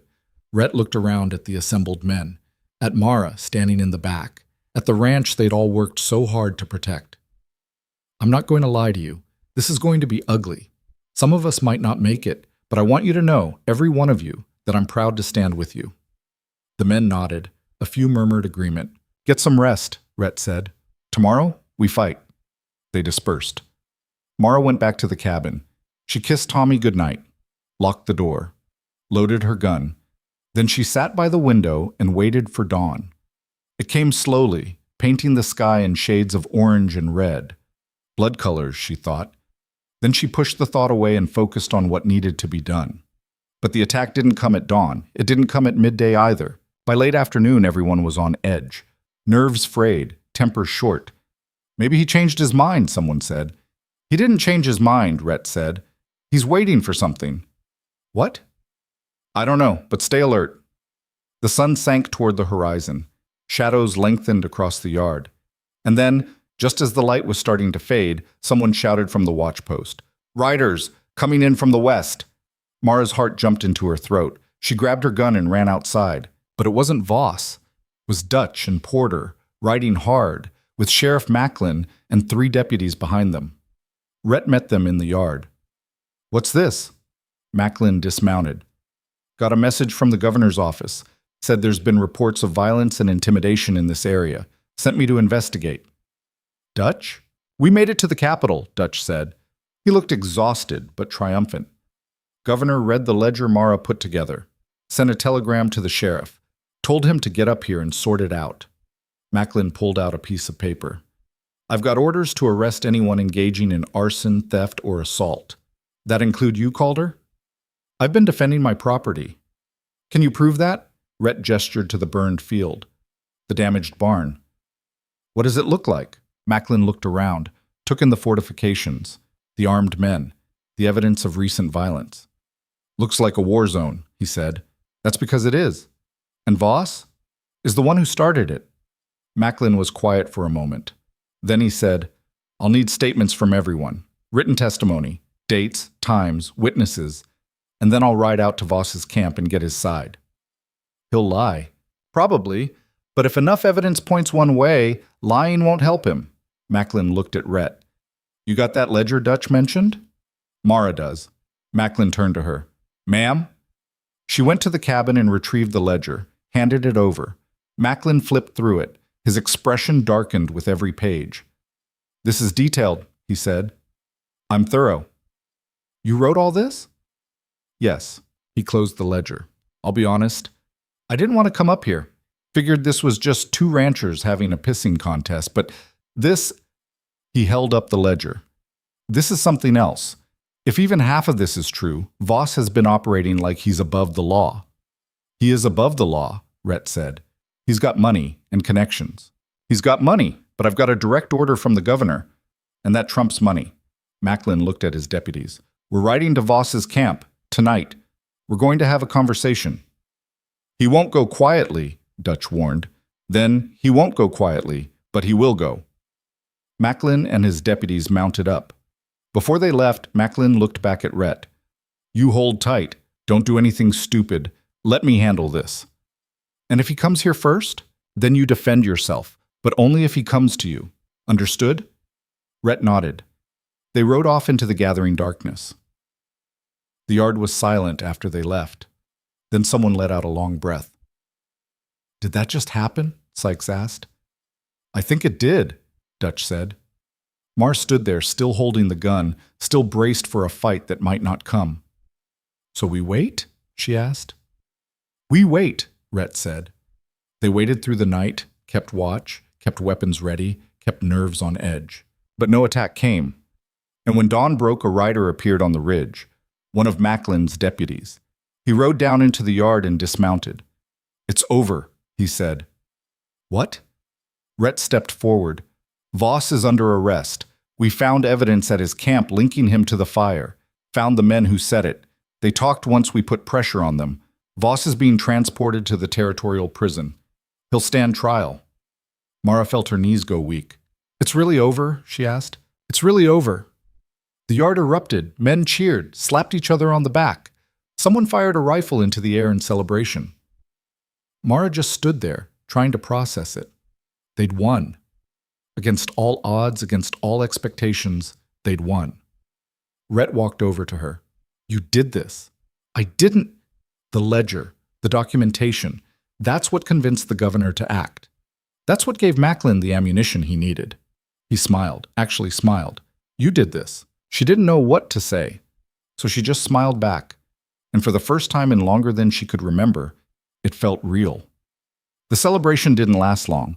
By midday, the reality of what they'd been through started to settle in. Men walked around the ranch in a daze, exhausted from weeks of tension finally released. Some slept where they sat. Others just stared at nothing, trying to come back to themselves. The deputy who'd brought the news stayed long enough to give them the full story. Voss had been caught red-handed with stolen property from neighboring ranches. 2 of his men had turned on him when faced with prison time, confessing to everything. The fire, the cattle stampede, even plans for worse things that hadn't happened yet. Governor's taking this serious, the deputy said, making an example. Says he won't tolerate this kind of lawlessness in the territory. After he left, the ranch fell into an odd silence, like everyone was waiting for the other shoe to drop, waiting for Voss to somehow escape justice, waiting for the next disaster. But nothing came. Just quiet. Just peace. Mara made food. It's what she always did when she didn't know what else to do. She cooked a meal big enough to feed an army. Roasted beef that she'd been saving for a special occasion. Potatoes mashed with real butter and cream. Fresh bread, 3 loaves. Greens from the small garden she'd started behind the kitchen. And pie. 3 kinds. Apple, cherry, and a custard that took her 2 hours to get right. The men ate like they had been starving, and maybe in some ways they had been. Not for food, but for normalcy. For the simple pleasure of sitting down to a meal without wondering if it would be their last. Dutch ate 3 helpings. Porter, still moving slow from his wound but healing, ate until he had to loosen his belt. Even Sykes, who usually picked at his food, cleaned his plate twice. After the meal, Rhett stood up. He wasn't much for speeches, but something in his face said he needed to say this. I want to say something, he announced. The room went quiet. Forks stopped moving.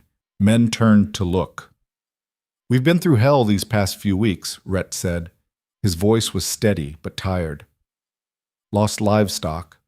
Lost sleep. Lost our peace of mind. Nearly lost a lot more than that. He paused, looking around at each face. But we made it. Because we stood together. Because we didn't break. Because when it would have been easier to run or give up or sell out, we stayed. A few men nodded. Someone murmured agreement. I know I'm not easy to work for, Rhett continued. I know I push hard. Expect a lot. Don't say thank you as often as I should, but I want you to know every one of you proved yourselves these past weeks, showed what you're made of, and I'm grateful. He looked directly at Mara. Especially you. You came here with nothing. No one gave you a chance. Hell, most people looked at you like you didn't deserve one. But you fought harder than anyone, kept us fed when we were too tired to think, kept your head when everything was falling apart, and you saved us when it mattered most. The men turned to look at her. Mara felt heat rise to her face. She wanted to disappear into the kitchen, but Rhett wasn't done. That ledger you kept, he said. That documentation. That's what convinced the governor to act. That's what gave the sheriff the ammunition he needed to arrest Voss. Without that, we'd still be out here waiting for the next attack. I just wrote down what happened, Mara said quietly. You did more than that, Dutch interjected. You gave us a weapon when all we had were guns. You fought smart when the rest of us were ready to just fight hard. You stood when most people would have run, Sykes added. Porter raised his cup, wincing a little from the movement. To Mara. The others joined in, raising cups and glasses. To Mara. The sound of her name echoed through the room, and Mara felt something crack open inside her chest. Not pain. Something else. Something that felt dangerously close to belonging. She didn't know what to say. Didn't trust herself to speak without her voice breaking. So she just nodded and turned back toward the kitchen before anyone could see the tears starting to form. But they were good tears this time. The kind that came from finally being seen, from mattering. She stood at the kitchen sink, hands braced on the counter, and let herself shake. Behind her, the conversation resumed, men talking and laughing, the tension of the past weeks finally releasing. Tommy appeared at her elbow. He'd been helping clear dishes. You okay, Mama? She looked down at him and smiled. Yeah, baby, I'm okay. They really like you. I think maybe they do. I like it here, he said. It was the most direct statement he'd made about their situation since they'd arrived. Me too. He hugged her around the waist and then went back to clearing plates. Mara watched him go, this boy who'd had to grow up too fast, who'd learned to be quiet and careful and never ask for too much. He looked different now. Still serious, still watchful, but there was something lighter about him, like he could finally breathe. That evening, after everything was cleaned and put away, and the men had dispersed to their evening routines, Mara walked outside. The sun was setting behind the mountains, painting everything in shades of gold and orange and deep purple. The air smelled of pine and smoke and the approach of autumn. There was a crispness to it that hadn't been there a month ago. She wrapped her shawl tighter and walked toward the corral where the horses were settling for the night. Rhett was there, leaning against the fence, watching them. He had that look he got sometimes when he thought no one was watching, tired, older than his years, carrying weight that never quite left his shoulders. She walked over and stood beside him, not saying anything at first, just sharing the space. Hell of a day, he said after a while. Hell of a few months. He smiled at that, actually smiled. That too. They stood in silence, watching the horses mill around. One of them, a gray mare that had always been skittish, came over to the fence. Rhett reached out and stroked her nose. I meant what I said in there, he said without looking at Mara. About you saving us. You would have figured something out. Maybe not. He turned to face her now. Truth is, I was ready to go down fighting. Didn't care about the cost. Didn't matter if it was smart or stupid or suicidal. All I knew was I wasn't backing down. That's called stubborn. I know what it's called. He smiled slightly. But you found another way, a smarter way. You took all that chaos and made sense of it, turned it into something we could use. I just kept a ledger. You gave us hope when we didn't have any. That's more than a ledger. He paused. You gave me hope. The words hung in the air between them. Mara felt her heart do something complicated in her chest. You carry too much, she said quietly. You always have. Someone has to. Not alone. Not anymore. Something shifted in his expression. Something vulnerable that she'd never seen before. You planning to stick around? He asked. His voice was careful, like he was bracing for rejection. I don't have anywhere else to go. That's not what I asked. She looked at him. Really looked. saw the man beneath the hardness, beneath the stubbornness, beneath all the walls he'd built to keep the world at arm's length. "Yes," she said finally, "I'm planning to stick around." "Good." He looked back at the horses, but she could see relief in the set of his shoulders. "Because I was hoping you would." They didn't say anything else. Didn't need to. Some things didn't need words, they just needed time and proximity and the willingness to stand beside someone even when everything was hard. Mara stayed there until the sun fully set and the stars started to appear. Then she went back to the cabin where Tommy was already asleep, curled up with his book still open beside him. She closed the book, tucked him in, and sat by the small stove, watching the fire burn down to embers. For the first time in longer than she could remember, she felt something that might have been peace. The next week brought a kind of normalcy that felt almost surreal. The threat was gone. Voss was locked up awaiting trial. His men had scattered, some arrested, others just disappearing into the mountains to avoid prosecution. The ranch could breathe again. Work continued because work always continued on a ranch. Fences still needed mending. Animals still needed feeding. Winter was coming, and there was wood to chop and hay to stack and 100 other things that couldn't wait.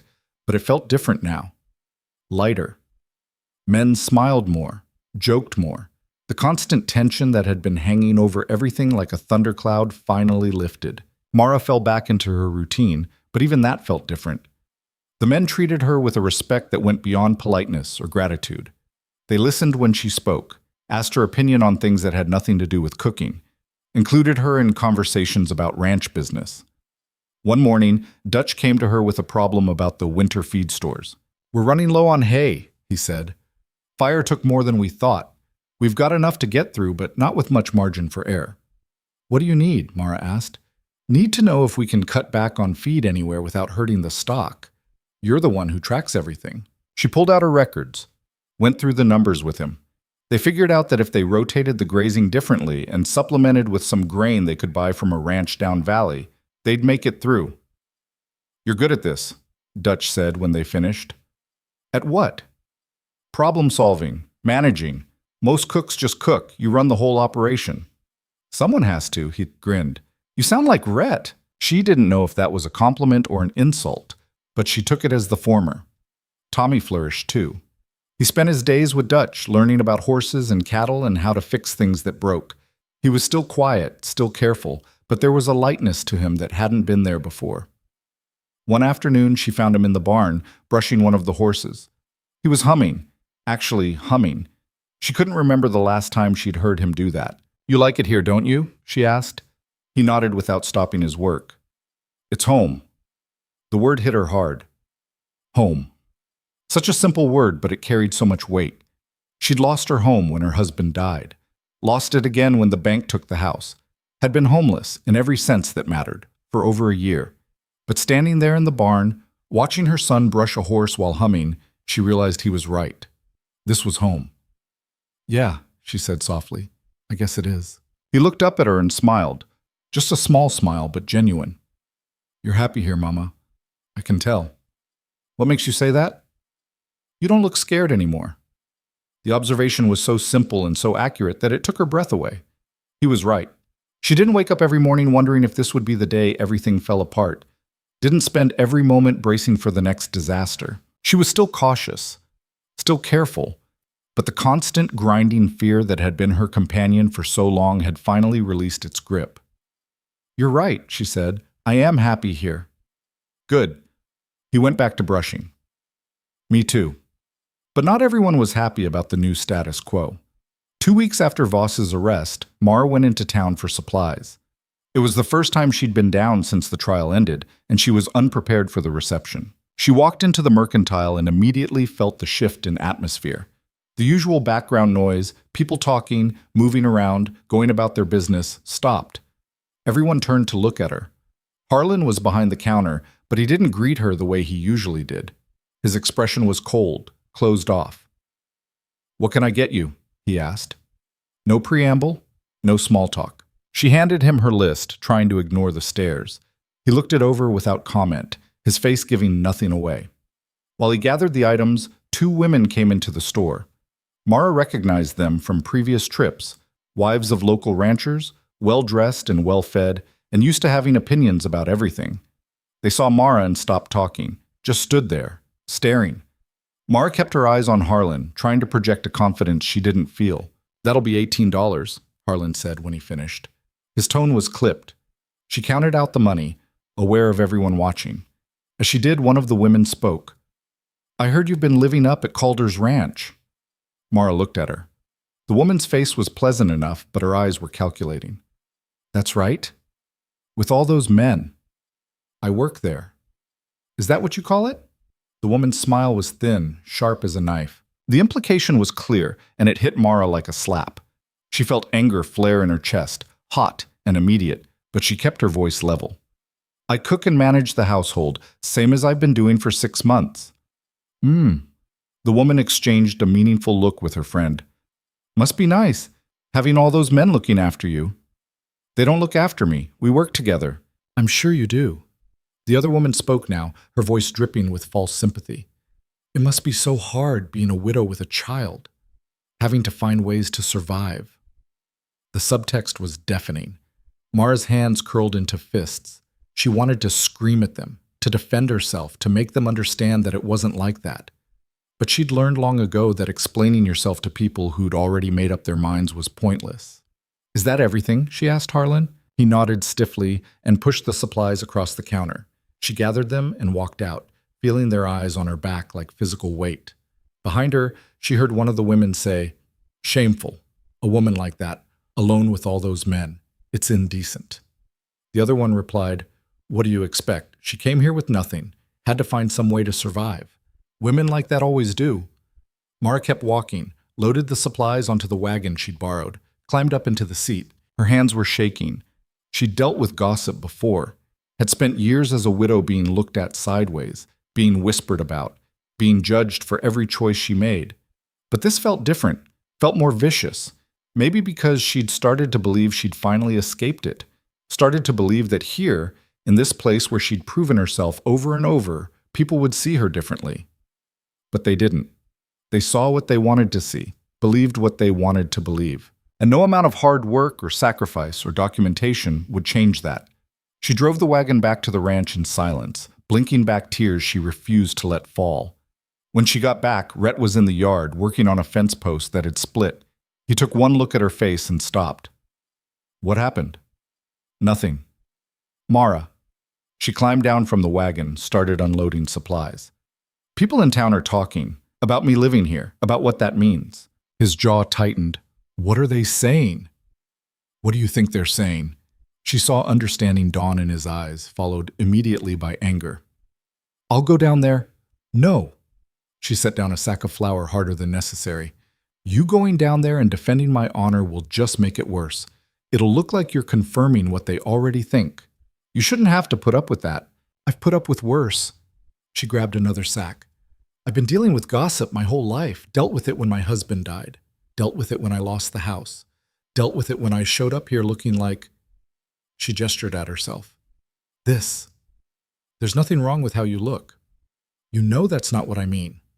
She stopped, took a breath. "The point is, people talk. They judge. They make assumptions. And nothing I do will change that. You know it's not true, what they're saying." "I know. And you know that anyone who matters knows it too." "I know that too." "Then the hell with the rest of them." She looked at him and felt something loosen in her chest. "The hell with them. I mean it.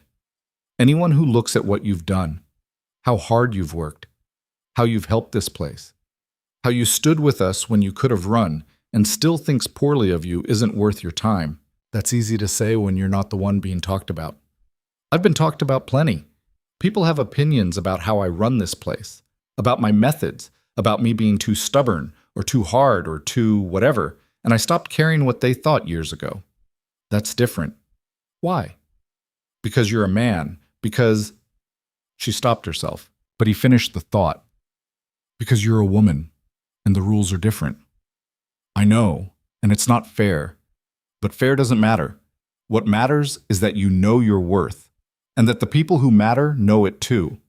She wanted to believe him, wanted to let his certainty wash away the sting of those women's words, but it wasn't that simple. It never was. I should get these put away, she said, picking up more supplies. Rhett watched her for a moment, then helped her carry everything inside. They didn't talk about it again that day, but the conversation and the gossip that prompted it didn't go away. Over the next few weeks, it got worse. People in town started treating her differently when she went in for supplies. Some wouldn't meet her eyes, others made pointed comments. A few were outright hostile. The worst part was that some of it came from women. Women who should have understood what it was like to be judged. To be reduced to assumptions and insinuations based on circumstances beyond your control. But they judged anyway, maybe harder than the men did. One afternoon, Mara was leaving the general store when she ran into the gray-haired woman from the boarding house, the one who'd rented her that first room when she'd arrived in Coldwater Ridge. "Heard you're still up at Calder's place," the woman said. Her tone was neutral, but her eyes were sharp. "I am. Folks are talking. Let them." The woman tilted her head, studying her. "You don't care what people think?" Mara stopped and looked at her. Really looked. "I used to. I used to care so much about what people thought that I made myself small, made myself invisible, apologized for existing, for taking up space, for needing things." She paused, feeling the truth of it settle in her bones. "But I'm done with that," she continued. "I've worked too hard and fought too hard and survived too much to let other people's opinions dictate my life. They don't know what I've been through. Don't know what it took to get here.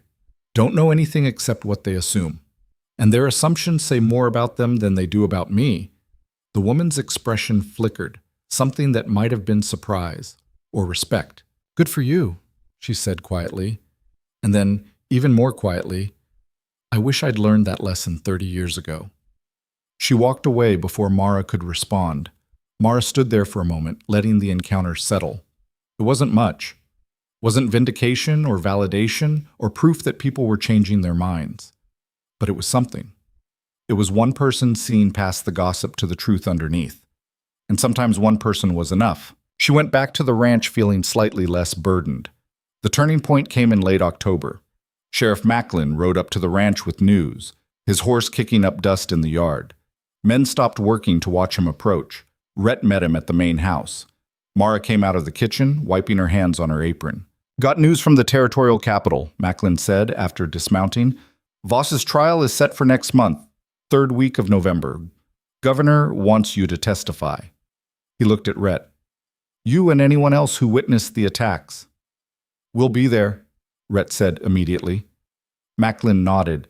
Then he turned to Mara. "You too, ma'am.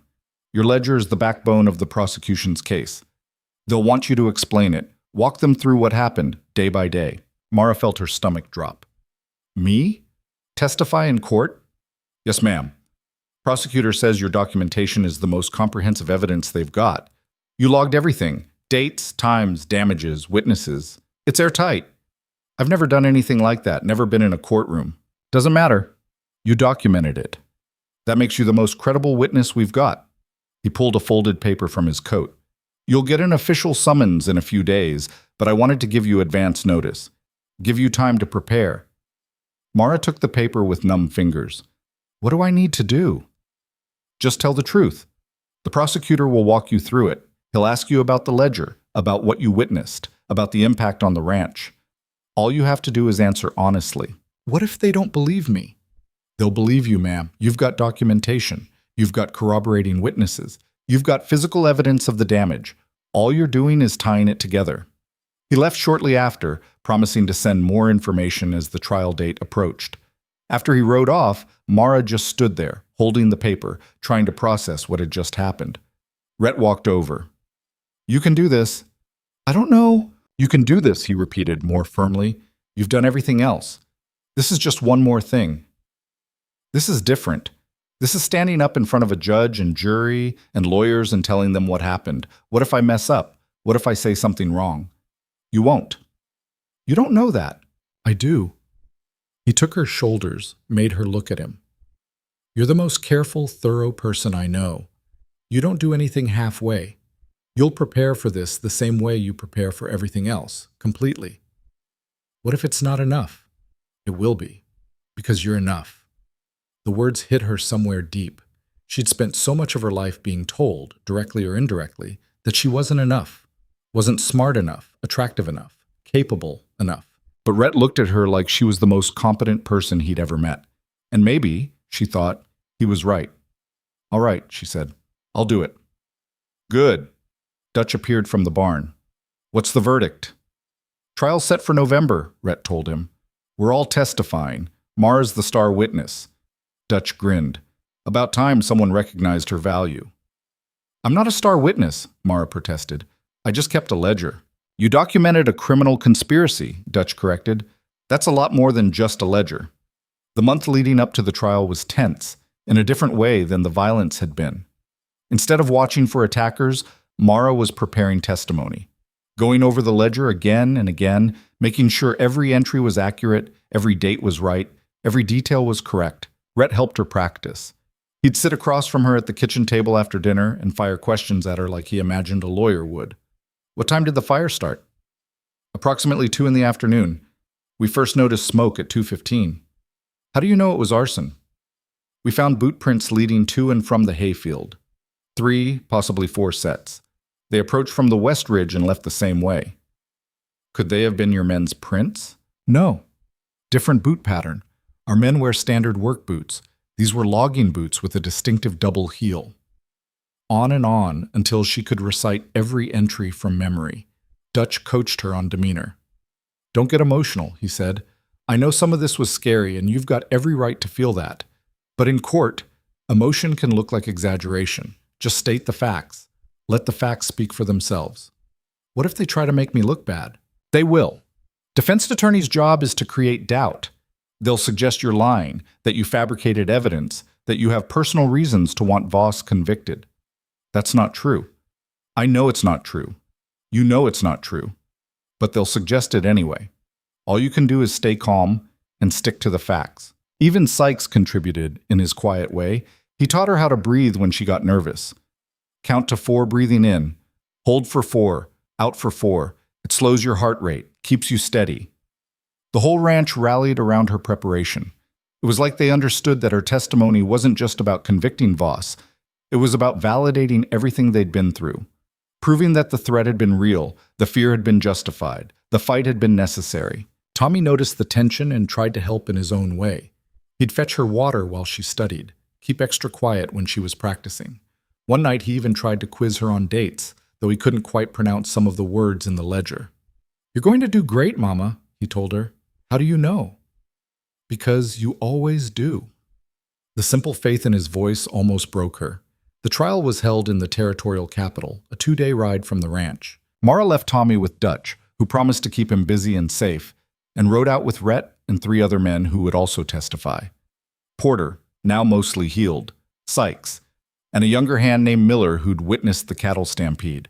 The ride gave her too much time to think, too much time to worry, too much time to imagine everything that could go wrong. But it also gave her time to see the landscape. They rode through valleys she'd never seen, past ranches and small settlements, through forests that blazed with autumn color. The territory was beautiful, wild and hard and unforgiving, but beautiful. She understood why Rhett had fought so hard to keep his piece of it. The capital was bigger than any town Mara had seen in years. Buildings made of brick and stone instead of wood. Paved streets instead of dirt roads. Sidewalks with actual planks instead of just mud. People everywhere.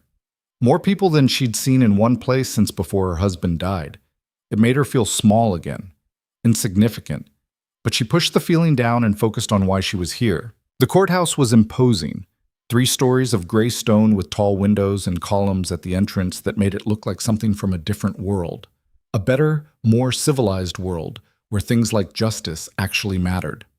Inside, it was all dark wood and serious faces, high ceilings, rows of benches. A judge's bench that looked like it had been carved from a single tree. Voss was already there when they arrived, sitting at a table with 2 lawyers in expensive suits. He looked smaller than he had on horseback, older, less threatening in the confines of a courtroom than he had been in the open wilderness.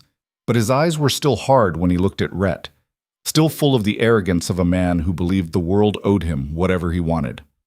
Mara felt a chill run down her spine. The trial lasted 3 days. The prosecutor was a thin man with wire-rimmed glasses and a precise way of speaking. He presented evidence methodically, land surveys showing Voss's repeated encroachment on Calder property, financial records showing Voss's mounting debts, testimony from other ranchers who'd had similar conflicts with him. Then he called witnesses.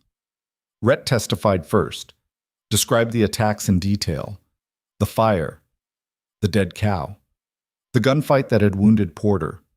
He was calm, factual, unwavering. The defense attorney tried to shake him, suggesting he'd provoked Voss, that the conflicts were mutual, that Rhett had struck first.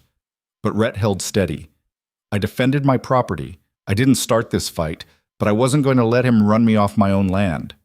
Porter testified next, showed the scar from the bullet wound, described the chaos of the cattle stampede, the gunfire, the fear. Sykes testified about the equipment shed raid, admitting they'd burned Voss's property, but framing it as desperate self-defense after weeks of attacks. The defense made hay with that, calling them criminals, vigilantes, no better than Voss himself.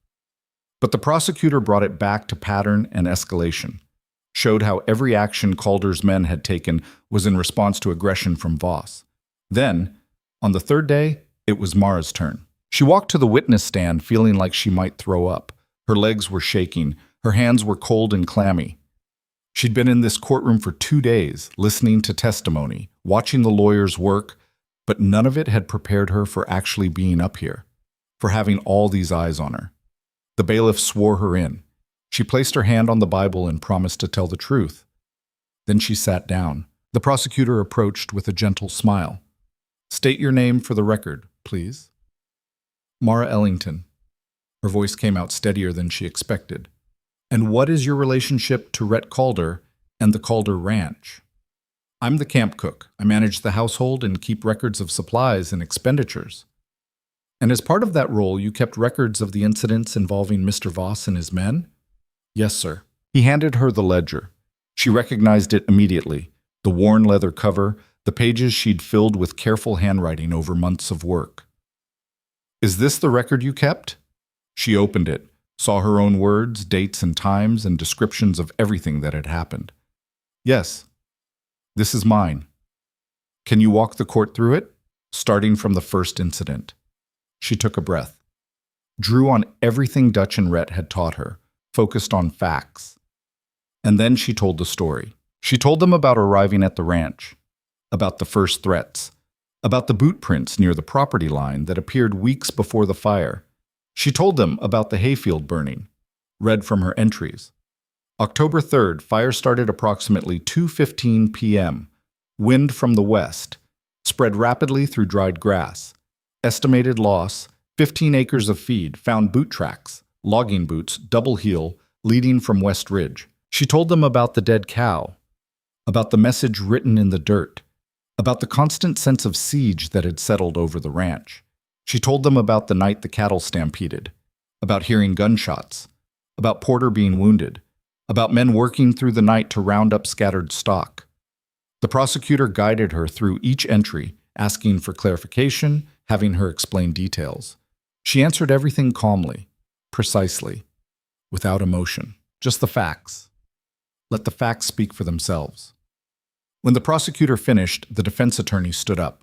He was older than the prosecutor, heavier, with the kind of confidence that came from winning more cases than he'd lost. Mrs. Ellington, he began, you came to work at the Calder Ranch under what circumstances? I needed work. Mr. Calder needed a cook. And before that, where did you come from? Mara felt her spine stiffen. I was living in Coldwater Ridge. Before that, I'd come from the valley. Alone?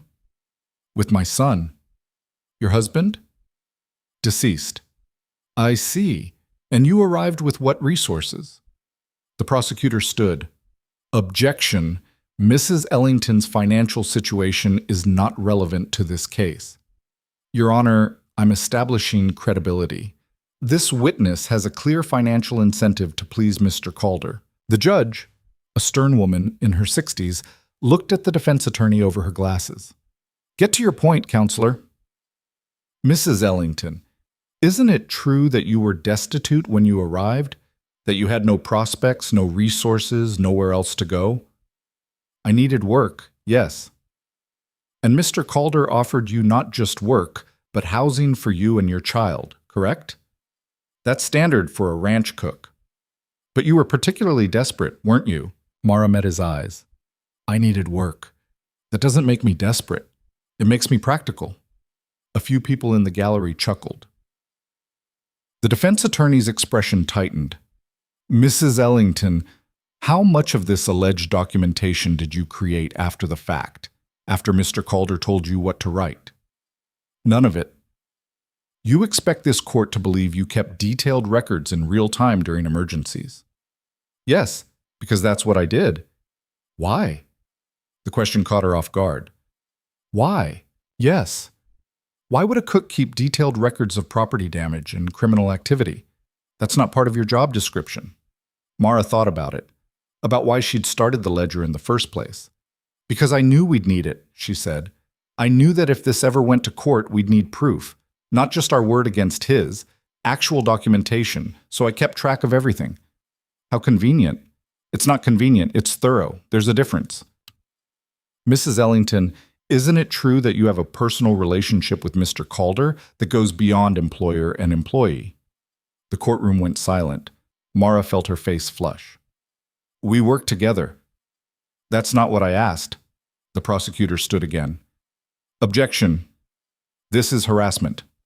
Your Honor, I'm exploring potential bias. She's already been sworn in, the prosecutor shot back. Either ask relevant questions or sit down. The judge looked at the defense attorney. Move along, counselor. He tried a few more questions, but Mara could feel him losing momentum. He couldn't shake her testimony because the ledger was too detailed, too consistent, too clearly authentic. When he finally sat down, Mara felt like she'd run a marathon. You're dismissed, Mrs. Ellington, the judge said. Thank you for your testimony. Mara stood on shaking legs and walked back to her seat. Rhett caught her eye as she passed, nodded. She'd done it. The jury deliberated for 4 hours. Those were the longest 4 hours of Mara's life. She sat in the hallway outside the courtroom, unable to eat, unable to sit still, unable to do anything but wait. Rhett sat beside her, silent and solid. Dutch paced. Porter dozed. Sykes whittled a piece of wood into something that might have been a horse. Finally, the bailiff emerged. Jury's back. They filed back into the courtroom. Voss and his lawyers were already seated. The jury filed in, 12 men and women with serious faces. The judge looked at the foreman. Has the jury reached a verdict? We have, Your Honor. What say you? The foreman stood. On the charge of arson, we find the defendant guilty. On the charge of destruction of property, we find the defendant guilty. On the charge of assault with a deadly weapon, we find the defendant guilty. On the charge of conspiracy to intimidate, we find the defendant guilty. The courtroom erupted. Voss's face went white. His lawyers immediately started talking about appeals, but the judge banged her gavel. Order! The defendant will be remanded to the territorial prison pending sentencing. This court is adjourned. People surged forward. Mara felt hands on her shoulders. Dutch congratulating her. Sykes grinning. Porter pumping Rhett's hand. The prosecutor came over. Excellent testimony, Mrs. Ellington. Your ledger made this case. I just wrote down what happened. That's all we ever need. The truth. Outside the courthouse, Mara stood in the autumn sunlight and let herself breathe. They'd won. Against money and power and a man who'd thought himself above the law, they'd won. Rhett walked over, and for the first time since she'd met him, he looked genuinely relaxed. You did it, he said. We did it. No, you did it. That testimony, the way you held steady even when they came at you, that's what sealed it. She shook her head. I just told the truth. That's all it takes sometimes. The truth. They stood there for a moment, just looking at each other. Then Dutch appeared. We celebrating or what? They found a restaurant, a real restaurant with tablecloths and actual menus, and ate dinner like civilized people instead of exhausted ranch hands. The food was good, but Mara barely tasted it. She was too busy riding the wave of relief and triumph and sheer, overwhelming gratitude that it was over. They rode back to the ranch in better spirits than they'd left. It took 2 days, but they felt shorter, lighter. When they finally crested the ridge and saw the ranch below, Mara felt something settle in her chest. Home. She'd said it before, but now she meant it in a different way. This wasn't just where she lived or where she worked. This was home. Tommy ran out to meet them, Dutch right behind him. Did you win? Tommy shouted. We won, Mara called back. He whooped and ran circles around her horse. That night, the men threw another celebration. A smaller one this time, but no less heartfelt. Someone brought out a fiddle. Someone else had acquired whiskey from somewhere. There was music and dancing and laughter that echoed across the mountains. Mara danced with her son, danced with Dutch, danced with Rhett. And at some point, in the middle of all the noise and celebration, she looked around and realized something profound. She was happy. Not the fragile, temporary kind of happiness that could be taken away with one wrong word or one bad decision, but the deep, solid kind that came from knowing who you were and where you belonged. The kind that lasted. Later, after everyone had gone to bed and the ranch had settled into quiet, Rhett found her sitting on the porch of the main house. Can't sleep? He asked. Too much to think about. He sat down beside her. They looked out at the mountains, dark shapes against a star-filled sky. What happens now? She asked. Now we rebuild. Fix what got damaged, get ready for winter, same as always. Is it, though? Same as always? He looked at her. What do you mean? She took a breath, gathering courage.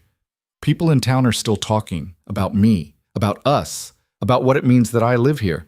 Let them talk. It's not that simple. If I stay, the talk won't stop. It might get worse. And that reflects on you, on the ranch, on your reputation. I don't care what people say. Maybe you should. You have to do business with these people. Buy supplies, hire hands, sell cattle. Their opinion matters. Not more than you matter. The words hung between them. Mara felt her throat tighten. Rhett, I'm not good at this, he interrupted. Talking about feelings, being open. I spent most of my life learning to keep things locked down. But I'm going to try. He turned to face her fully. You came here with nothing, he said. No money, no prospects, no one giving you a chance. And in 6 months, you became the most important person on this ranch. I'm the cook. You're more than that. You're the reason this place runs smoothly. The reason the men stay. The reason we won against Voss. He paused. You're the reason I get up in the morning and think maybe this life is worth living. Mara's breath caught. I'm not asking you to marry me, he said quickly. Not yet. Not until you're ready, until you're sure. But I am asking you to stay. To build something here.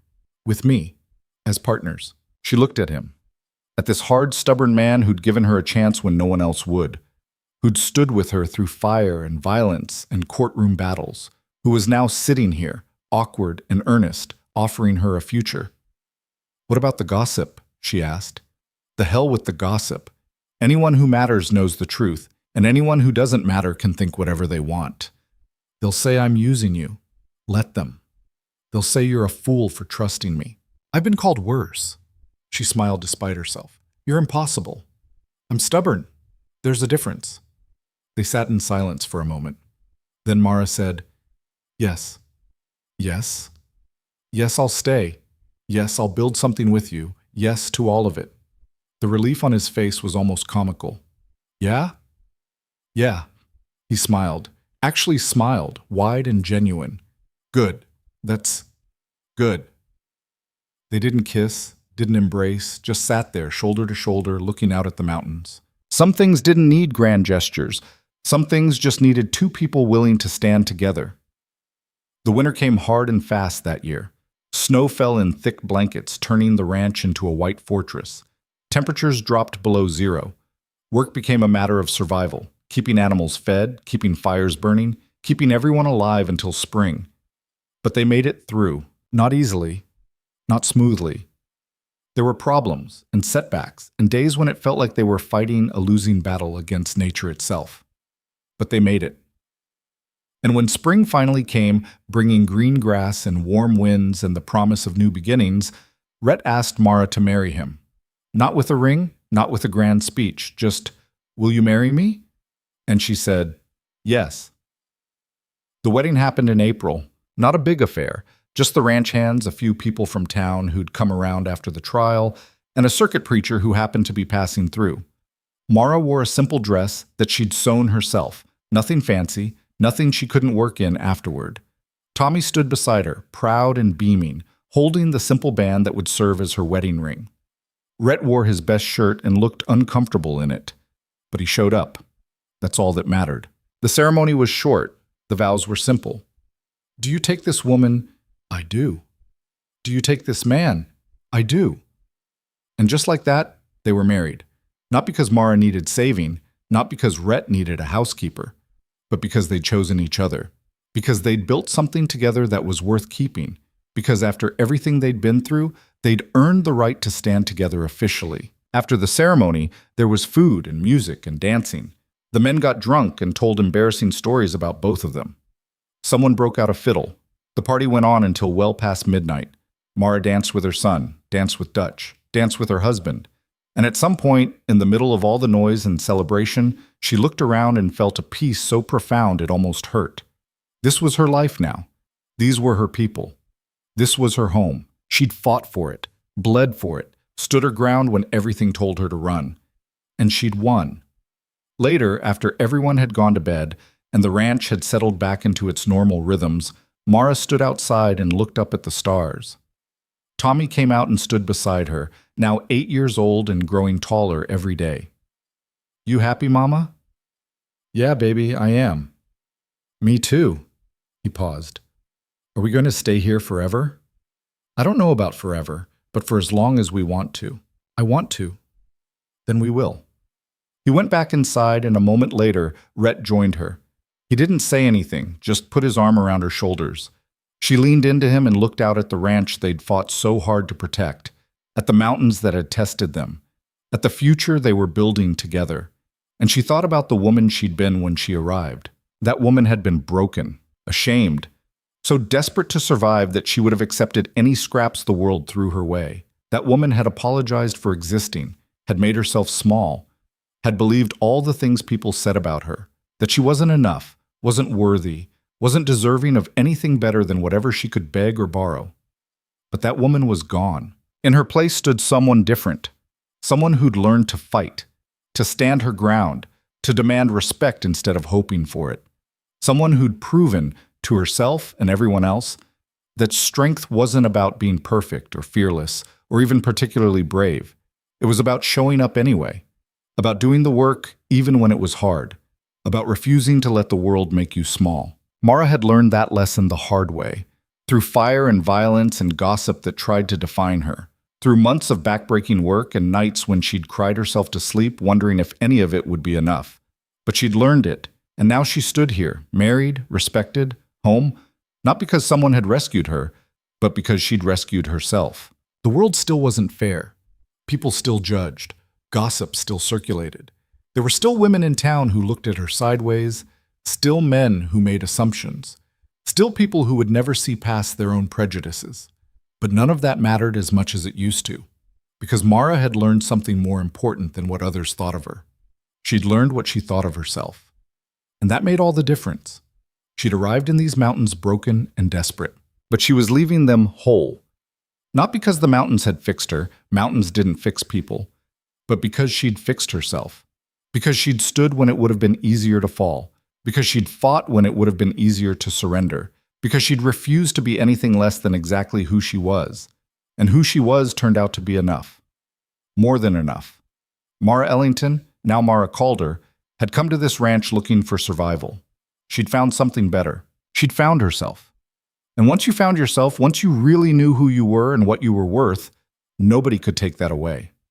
Not poverty, not violence, not gossip or judgment or the weight of other people's expectations. You carried it with you, that knowledge of your own worth, and it became armor, became strength, became home.